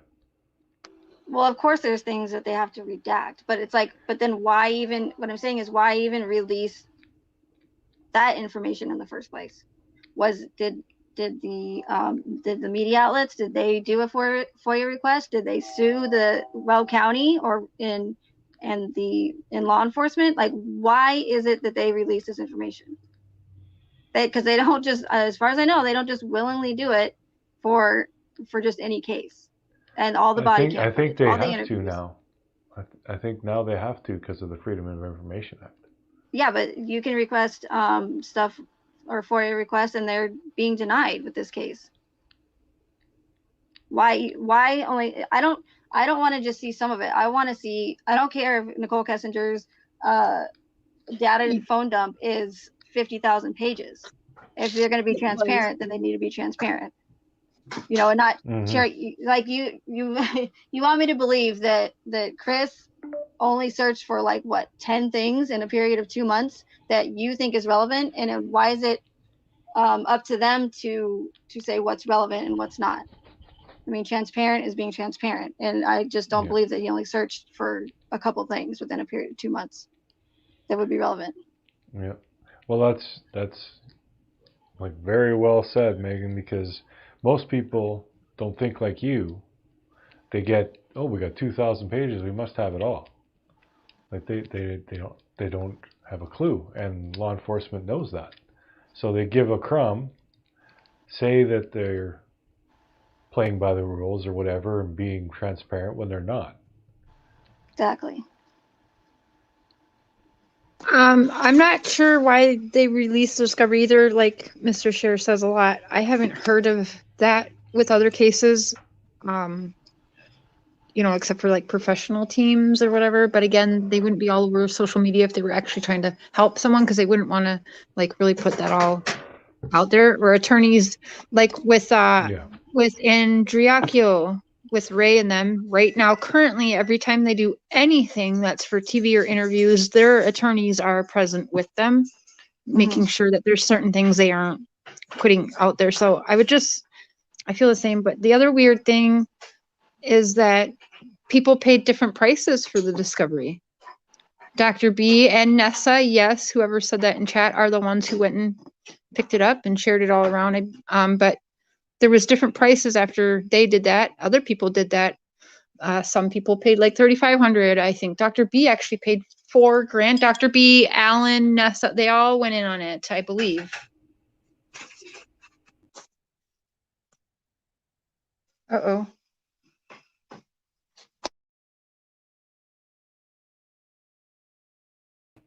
Why did they pay for all different prices? I thought it was a flat Uh-huh. 2,500. No, I've heard different prices being paid for everything. And it's kind of funny that they say that they have to charge to for their time that it takes to redact the information, but they didn't bother to redact anything in the first place. So why are they redacting it now? It's just, it doesn't make any sense. Yeah, somebody really screwed up.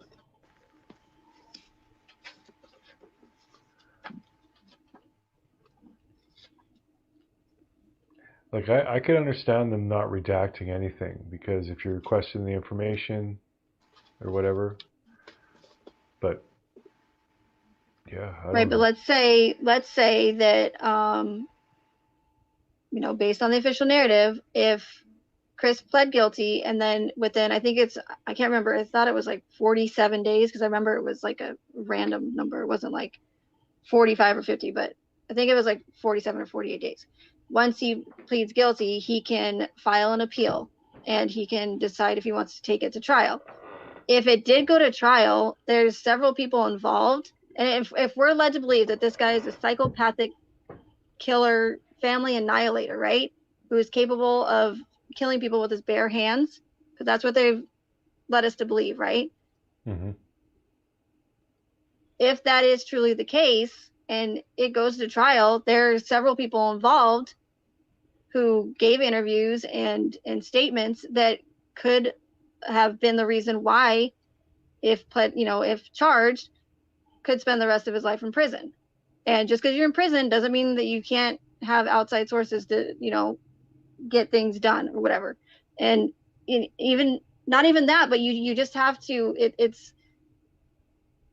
you protect people involved for, you redact their information to protect them for their privacy. So if they did have something to do with him potentially, spending the rest of his life in prison, wouldn't you think that'd be a little bit not on the safe side for those individuals?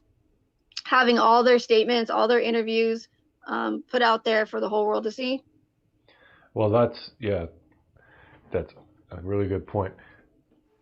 Problem with I that mean, we're is, talking about a I'll give you quadruple an homicide example. I'll give you an example of something up here in case. Canada. The kitty. If there's a woman standing on the street wearing a skirt, it is legal for me to take my phone, stick it between her legs, and take a picture.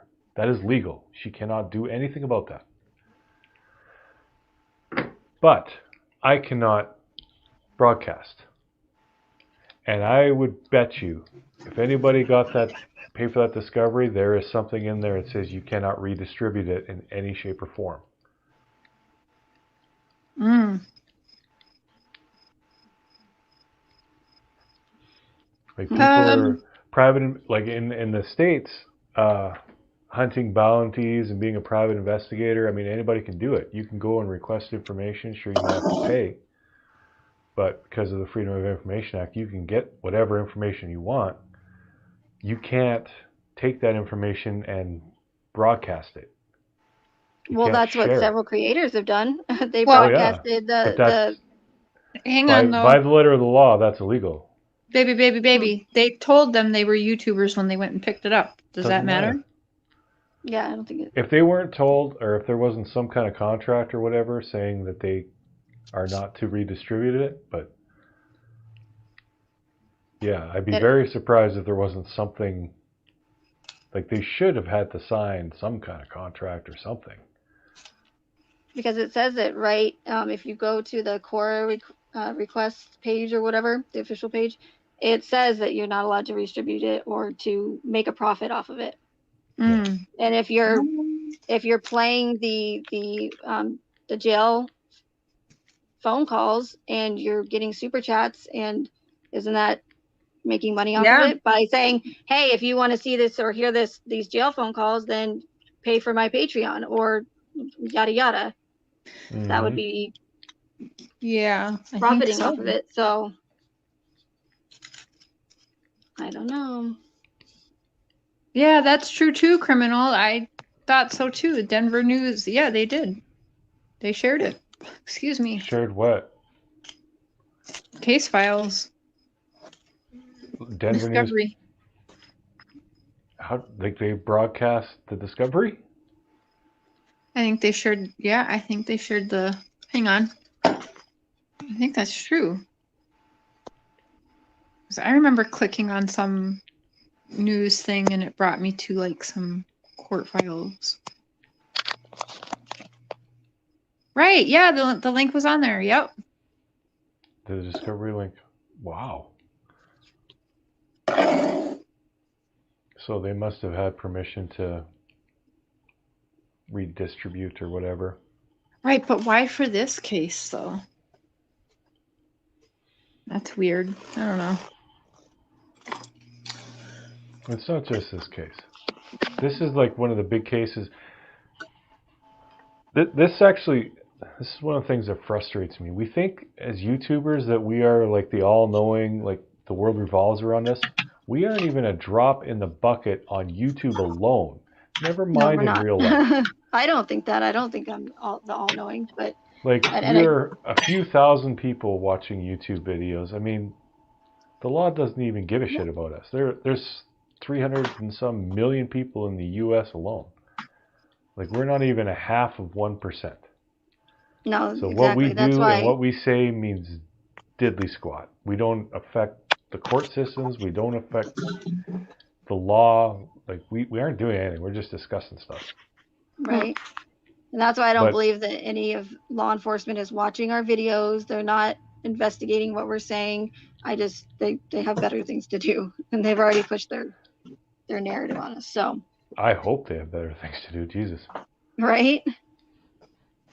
But who was it that got, honey, you might know, got that other stuff in the Discovery where it had some stuff about YouTubers and there was some weird pictures and candles and stuff? Yes, again, that's private stuff I've told you. That was on a live stream. We actually had her playing the pictures. Did we say that? What do you mean, did we say that? It happened on a live stream. Oh, well, I don't remember what live stream that was.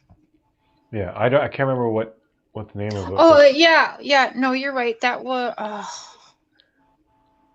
But yeah, she was sharing some of the pictures. Like there was weird things like a nightstand with candles on it, and Yeah. there's all that kinds happened. of like stuff that just was not related to the case at all. I'm getting things mixed up with like what some things that like other creators have told me not to tell, and now I'm just all confused. Sorry. Here's anything Nancy Grace. Yeah, at best we're entertainers. Yeah. That's what that's what this case pretty much is. It's a reality show on the world stage. That's World sick, stage. but you're right. CDT, yes, it was. I believe it was it Kelly. CDT? Yeah, I think so. Yeah, But yeah, that It was was. just weird. it was CDT. Who, by the way, will be on the show Thursday night on my channel. Oh, for ladies' night, yep. It's ladies' night, but apparently I have to be there. Yes, you do, because you just make me feel so safe and comfortable. Are you gonna dress in? Did Cher leave you some clothes to dress in for it? I did, but you better not wear my Care Bear thing before I That get is to it. not a bad idea at all. I'll show up if you I do got that. makeup there and everything. How freaked out would you be if I did my makeup, honey, and actually did it well? Oh, I would love you because I would be like, hey, make me beautiful every day. I'd have my own personal makeup team. Okay, I'm definitely not putting any And effort remember, into that then. It's supposed Because it would to be more work the- for me in the future. Yes. The whole point of makeup is to make it look like you're not wearing any. So just remember that. Hmm. Don't look Oh, drag. in that case, done. It's supposed to look nat. He put hooker purple. He put purple Jeffree Star eyeshadow on my cheeks. I didn't know what it was. How am I supposed to know what this shit is? Nice, But it's some nice eyeshadow, color and you put it on my bruise, cheek. blush. It was the big round thing, so I thought, okay, Why well would that's you got to be put the purple? blush. Yeah, but Of all didn't you those see it was purple? First of all, there was pinks in Fuck, I don't there know. and like a nude color in there. Why'd you pick purple for my cheeks, son? 'Cause you like purple. Now shut up. I am not a hooker. Obviously, I am not a makeup artist, nor am Although I a I do- woman, nor have I I do ever love put blue makeup on eyeshadow, anybody though. before ever in my life. Oh, it's fine. I thought I did pretty good considering it was my You- first time. Well, you did great except for the fucking hooker By the way, cheeks. Is my someone's makeup generating? didn't look all that great. What? Yeah. I There you was. go. Put that in I- your pipe and smoke it. How to turn this thing off on here? Oh snap! How do I? Okay, I got it. Oh boy. It said- This is Carrie. I like gummy bears, but not weed gummies. Gummy bears are delicious. And by the way, Betty, I think 35 milligrams is where it's at. It depends if you eat edibles a lot, though, or not. But like I smoke a lot. 25 milligrams in edibles when I smoke a lot is like where it's at. So if you don't smoke a lot, I would do like 35. I'm not a doctor, so don't listen to me. But I do like 35 or 40. She's not a weed doctor. or, Yeah. or I mean, I should be. I If those could do good exist. at She's it. kind of a weed connoisseur. Hey, I Glendalough. would really do well at it, I think. So I agree. Lori Dozer, I wanted to bring up her comment. She said, "What would happen if people began to protest for Weld DA to delve deep into this case again?" And that's the thing. Even if all of us, like, or just thousands of people went to Weld County and just demanded answers, they don't have to give us those answers. They don't have to, because the Smith Modernization Act of 2012 made it legal, okay, for the mainstream media and the U.S. government to push propaganda and lie to us, whether it be about a stupid story about a cat in a sweater being abducted by aliens, or whether it be a quadruple homicide case. They can legally do it. Now, they were doing it way before that bill passed, but now they can do it, and we can't. We don't have any right to get mad. We have no say in it. They can legally do it. So we can protest all we want. It might get some attention, but other than that, they don't have to legally give us any answers. And that's, in my opinion, why nothing was done on the book, in the books from this case. Like why Chris didn't have to give a factual basis as a part of his plea deal. Why, you name it. Like, why didn't they secure the crime scene? Why didn't they do this? Why didn't they do that? Was the case closed so quickly? Why didn't it go try? Nothing they did was by the books in this case, and it's because they don't have to follow their own laws. Yeah, that always threw me for a loop. Like, when someone confesses to a crime, do they stop the investigation at that point? Because if they do, they shouldn't. I'm not a detective, but I don't believe so, because like I mentioned earlier, what if, based on the official narrative, what if Chris did file an appeal within that certain amount of days after he pled guilty and decided he wanted to, get a fair trial? Not only did they destroy evidence or get rid of it, for example, Chris's work truck. What if the defense wanted to say, hey, we want to go back into that truck and we want to do a better search for any evidence, just to make sure in case you guys miss anything. Well, now they can't, because that truck's gone. And if they get it back, it's already, the evidence is tainted. Mm-hmm. And then if they just stop investigating, not only do witnesses, does their memory get, you know, from what they can remember less and less and not as accurate, but because they didn't even bother to recover Kessinger's text messages. So Mm. do they even still have her phone? So if they wanted to go back and try to actually do what they needed to do to get them, where's her phone? Is it, did you guys give it back to her again? Not once, but twice? We don't know, because they don't tell us that. They only tell us what is going to push the official narrative, and just enough to send us down those rabbit holes. And so we're, you know, because what do we do is it's human nature. So if we don't get the answers from the source itself, what do? We come up with every theory in the book to try to find the answer ourselves, right? Yeah.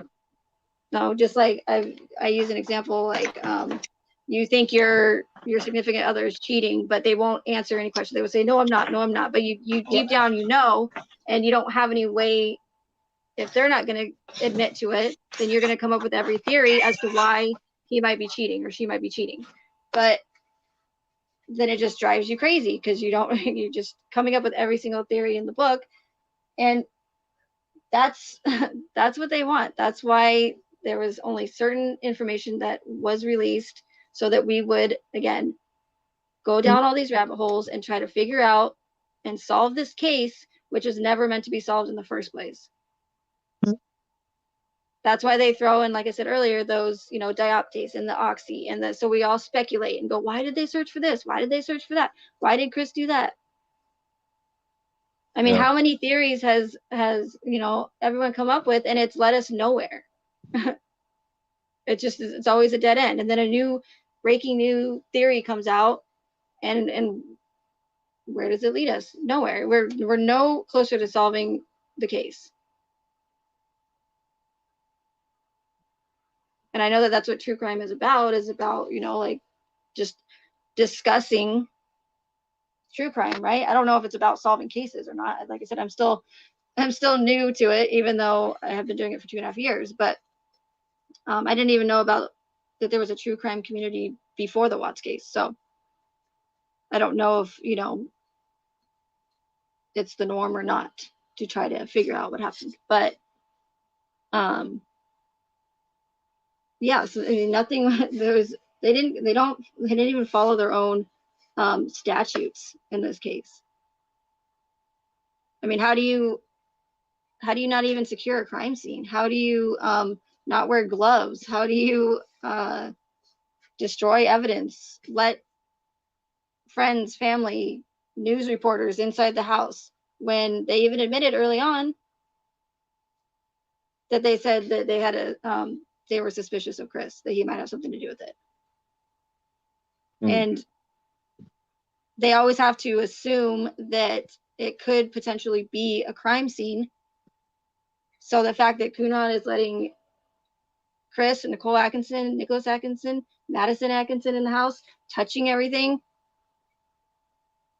like the police officers don't know, like for welfare checks, they don't know what they could be walking into. It could be anything. So for, you know, for everyone else's protection and for their protection, if they think that there's any foul play, they will call for backup. But the last thing they would want is, like I said, evidence being tainted, or, I mean, God forbid, Madison Atkinson. Cunanan didn't even bother to go into all of the rooms.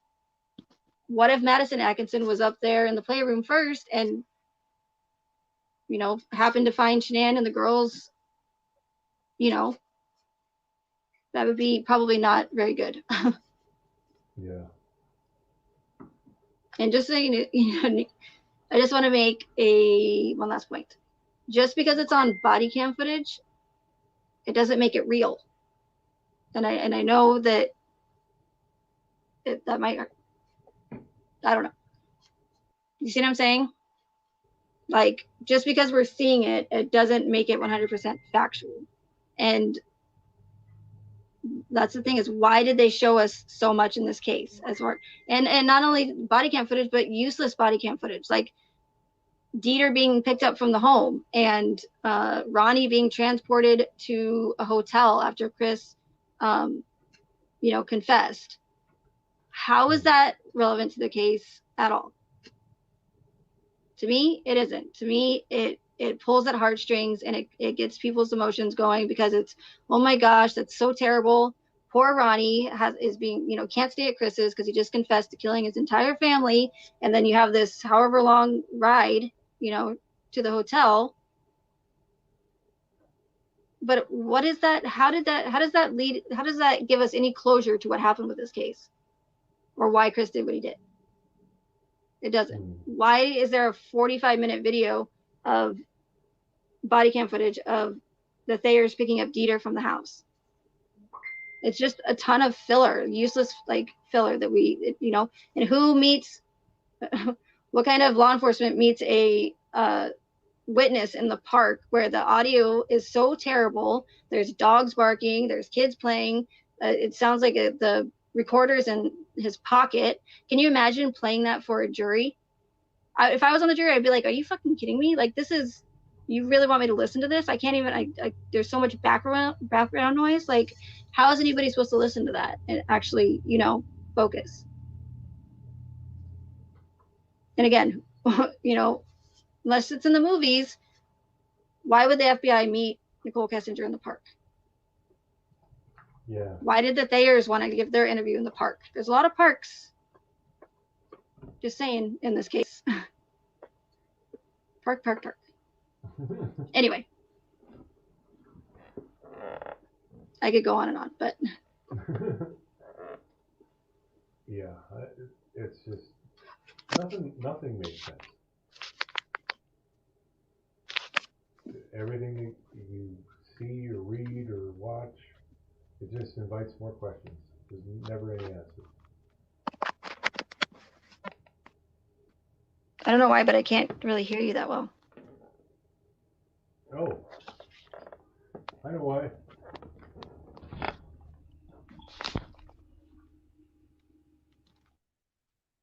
Do you unplug yourself?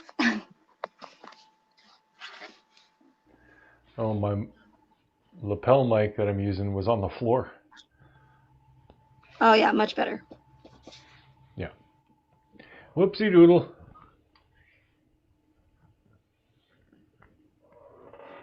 Well, all right, unless you guys have any questions. Every time I come up here, I'm thinking that you guys are gonna have a bunch of questions for me, but you guys never do. So, which is No, not a just lot of people like do. listening to your theories.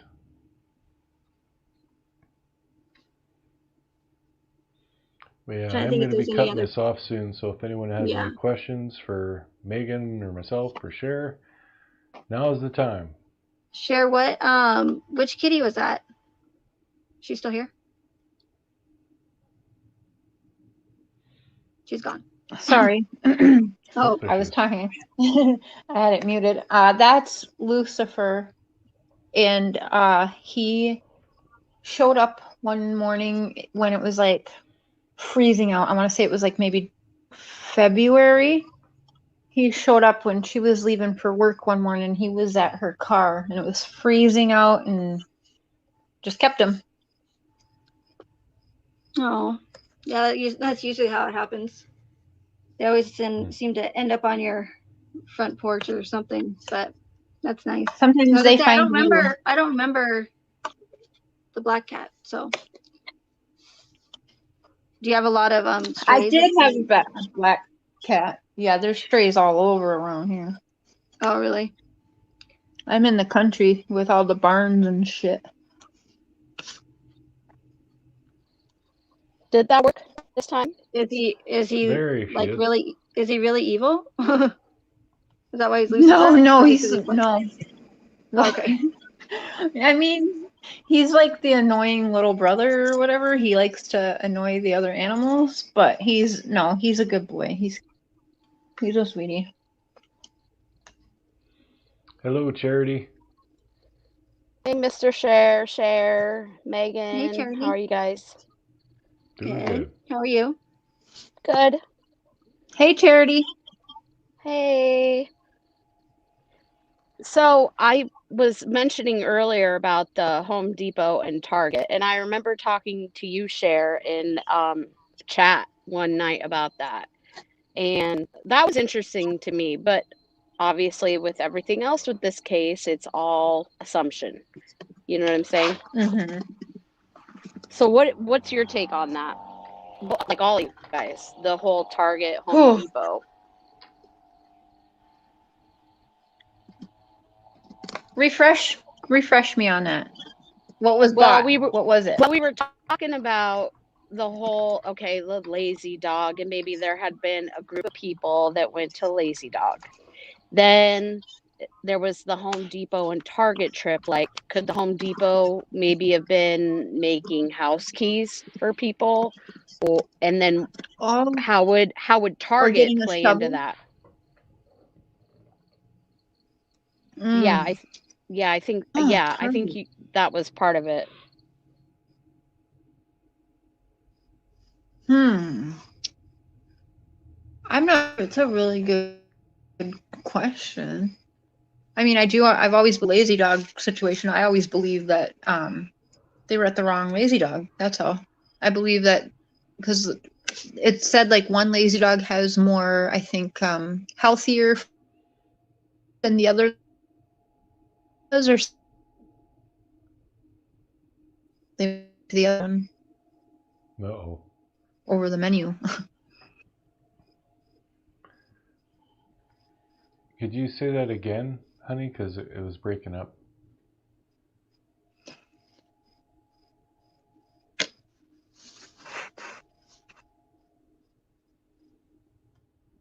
I think we're having technical difficulties. Yeah, my Wi-Fi is being stupid. My internet is horrible. Apparently, I need a new modem, but we'll see if it fixes it once I do. It's annoying.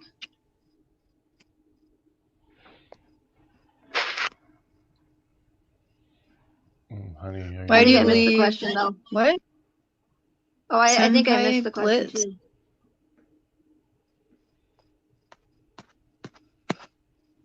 Like, what did you think that they're buying at Target? Is that the question? Yeah. They went to Lazy Dog. Well, they went first to one and then they went to another. I'd like to see that CCTV to see who was all there, but we don't have that, which I think is interesting. But also, the Home Depot and Target trip.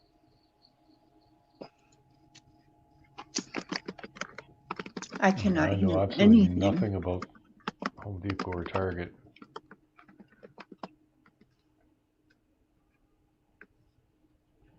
Oh, and there goes Cher. Where'd she go? What are the odds that there's all of the potential footage that we could have had in this case? So, for instance, there just so happens to not be any footage at Survey 319 because Survey 319 was an old well, so no cameras there. What was it in McDonald's? The camera footage on only the inside was working and not the outside. And then I don't know about Home Depot, but then law enforcement didn't even bother to get the CCTV footage, the street footage, just to verify that what they're saying is actually true as far as Chris going to where they, Survey 319 or anything. Vivint just happened to be malfunctioning, of course. Nate's camera was the only one that worked, and it was crappy footage anyways. We can't see anything on it. And the neighbor's camera just so happened to have a bunch of wasps all over the lens, so we didn't get any footage of that. So it's like, it's how many times do things have to happen to where it's not coincidental anymore? Like, how is it that and the lazy dog, the camera footage it was only live and it didn't record. How convenient again. Right. So where are the receipts to that? All of that. There should be receipts to that or transactions that they could go back to a certain time and pull from all of those areas. Exactly. It's rather convenient.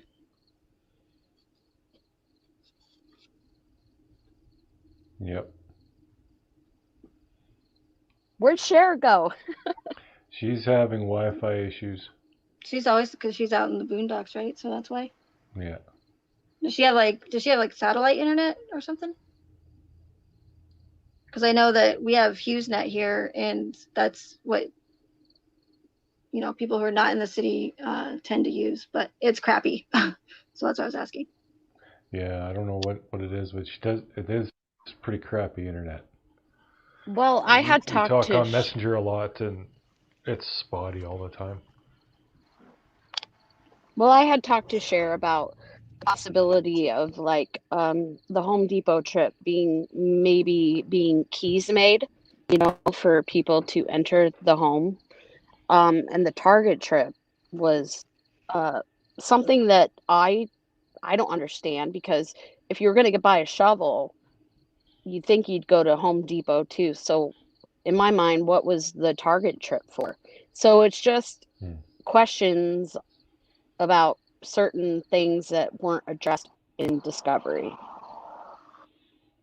Yeah, there's a lot of that. I don't see why they would need keys though, since their door had a pin code on it.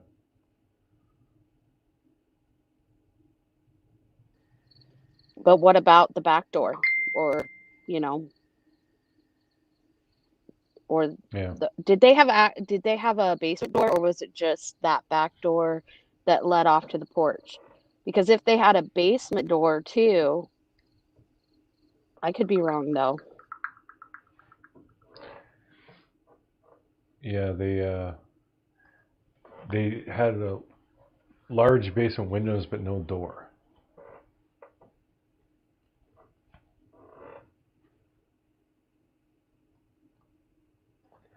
Yeah, Betty, I've been tired all day. It was a long day for me.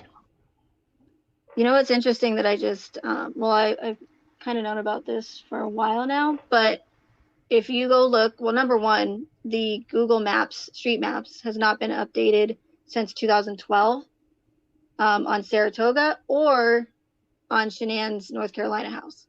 I know that Google Street Maps doesn't always update as often as some might think, but that's one of those things where it's like, what are the odds that both have not been updated? Not only that, but if you look at Wyndham Hill, where the Watts lived, all of the houses except for one section go up by 4, the numbers. And then there's another section and they're odd and even on each side, which makes sense.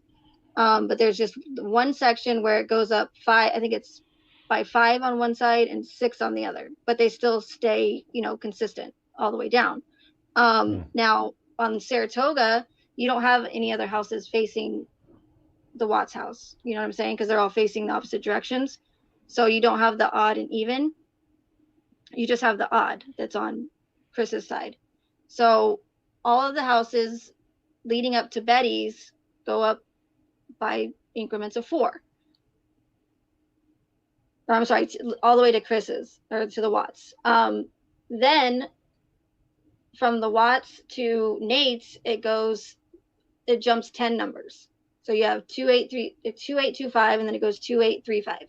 Then when next to Nate's neighbor, it jumps up 74 numbers.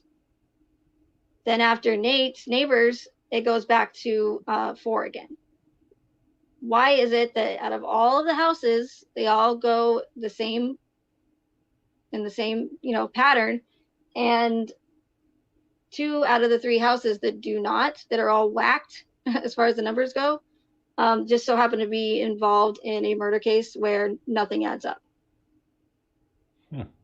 And I could see maybe they changed the numbers because it's really a well-known case, and they didn't want everybody showing up to the house, but they didn't change the Watts address number on Google Maps because we know it's 2825. So why are the numbers not consistent with the rest? Why do they not go up by 4? I looked up Nate's house on the assessor website a few days ago, the Weld County assessors, and it doesn't even come up anymore. You can't even find any information on Nate's house. Oh, that's strange. Just thought I'd mention it. You think that'd be pretty confusing for the Postal Service, but I don't know. I mean, they do have those other mailboxes, but again, it's one of those what are the odds kind of thing. None of the other houses are all, you know, address numbers are all messed up. Yeah, it's weird.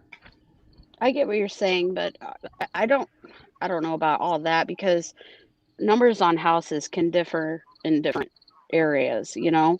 But I get what you're saying. I'm just honestly, in my whole thing with this whole Chris Watts drama, I really think that Troy and NK no more. And I think that has delved me into the whole Home Depot Target trip. There's something there. And a lot of people haven't touched on that except for maybe Share and CDT and a couple others. There's something there. Why haven't we got that information from those locations? Because it's known that they went there. Mm-hmm. You know, that we don't even have half the information.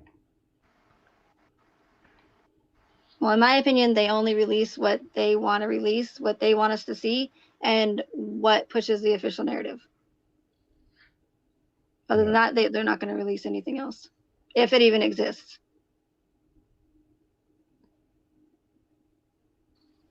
Okay, so how many people in chat believe that there's more to this Home Depot Target lazy dog theory? 1 or 2, yes or no for 2.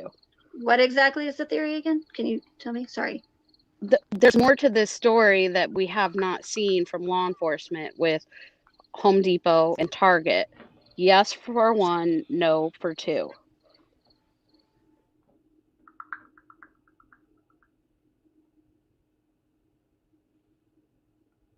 We've got 1, 2.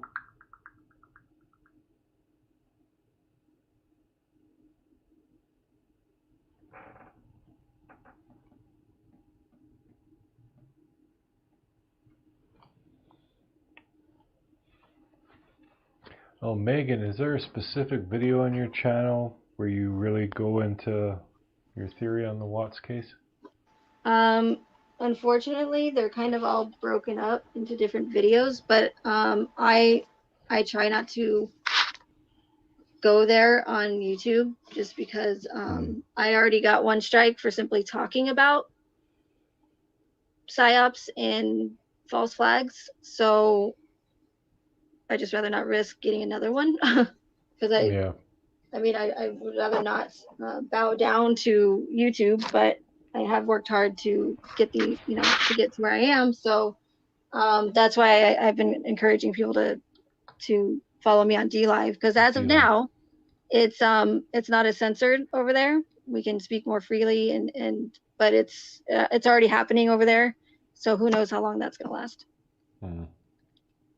Unfortunately. Yeah, you guys click that link and subscribe to her. And next time she'll go live on YouTube quite a bit, and then she'll switch over to DLive, and then that's where she'll be able to go into more detail. And everything. I mean, in a nutshell, and I commented back to Tammy, but it's the Watts case was orchestrated to push multiple agendas onto the public, and any orchestrated event is going to have different agendas, but there's always going to be multiple, but they're going to cater to that specific event. So in this case, you have, it's always money. Someone's always going to financially benefit a lot, right? Yeah, sorry, 1 second. My kitty wants in.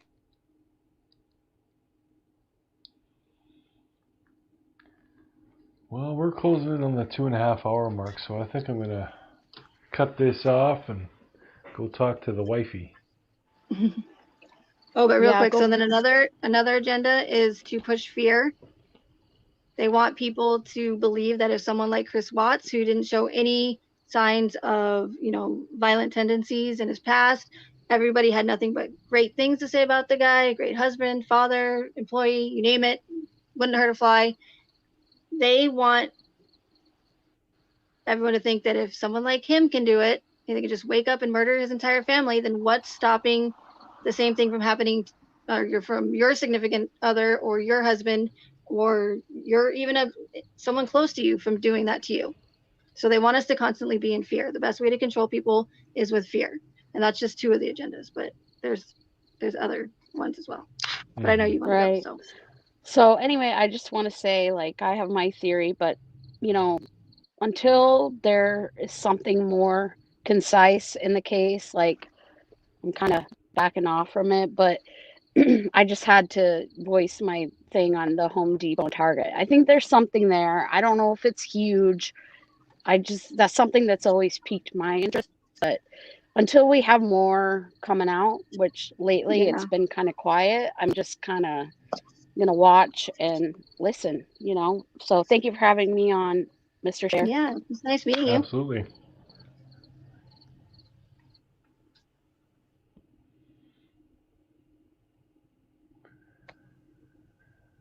Yeah, that was pretty. Oh, there she goes.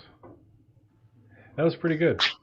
Thanks for having me again. Appreciate it. Appreciate you giving me a platform to voice my opinions, because not a lot of people do. So, Well, you're welcome on this channel anytime, Megan. well, thank you. I appreciate it. Bye, Cher. Love you. Bye, Mark. Later. Well, all right, guys. Hope you enjoyed this one. And yeah, probably not going to do another Watts Live for a while. Going to be on other cases, but I thought might as well just do one once in a while, just to hear everybody's theories and everything. And yeah, that's it. So thanks for hanging, and thanks to everyone for the new team members and all that. And we will catch you on the next one. And until then, this is Prairie Boy 77, aka Mr. Share, saying good day, good night, and Godspeed.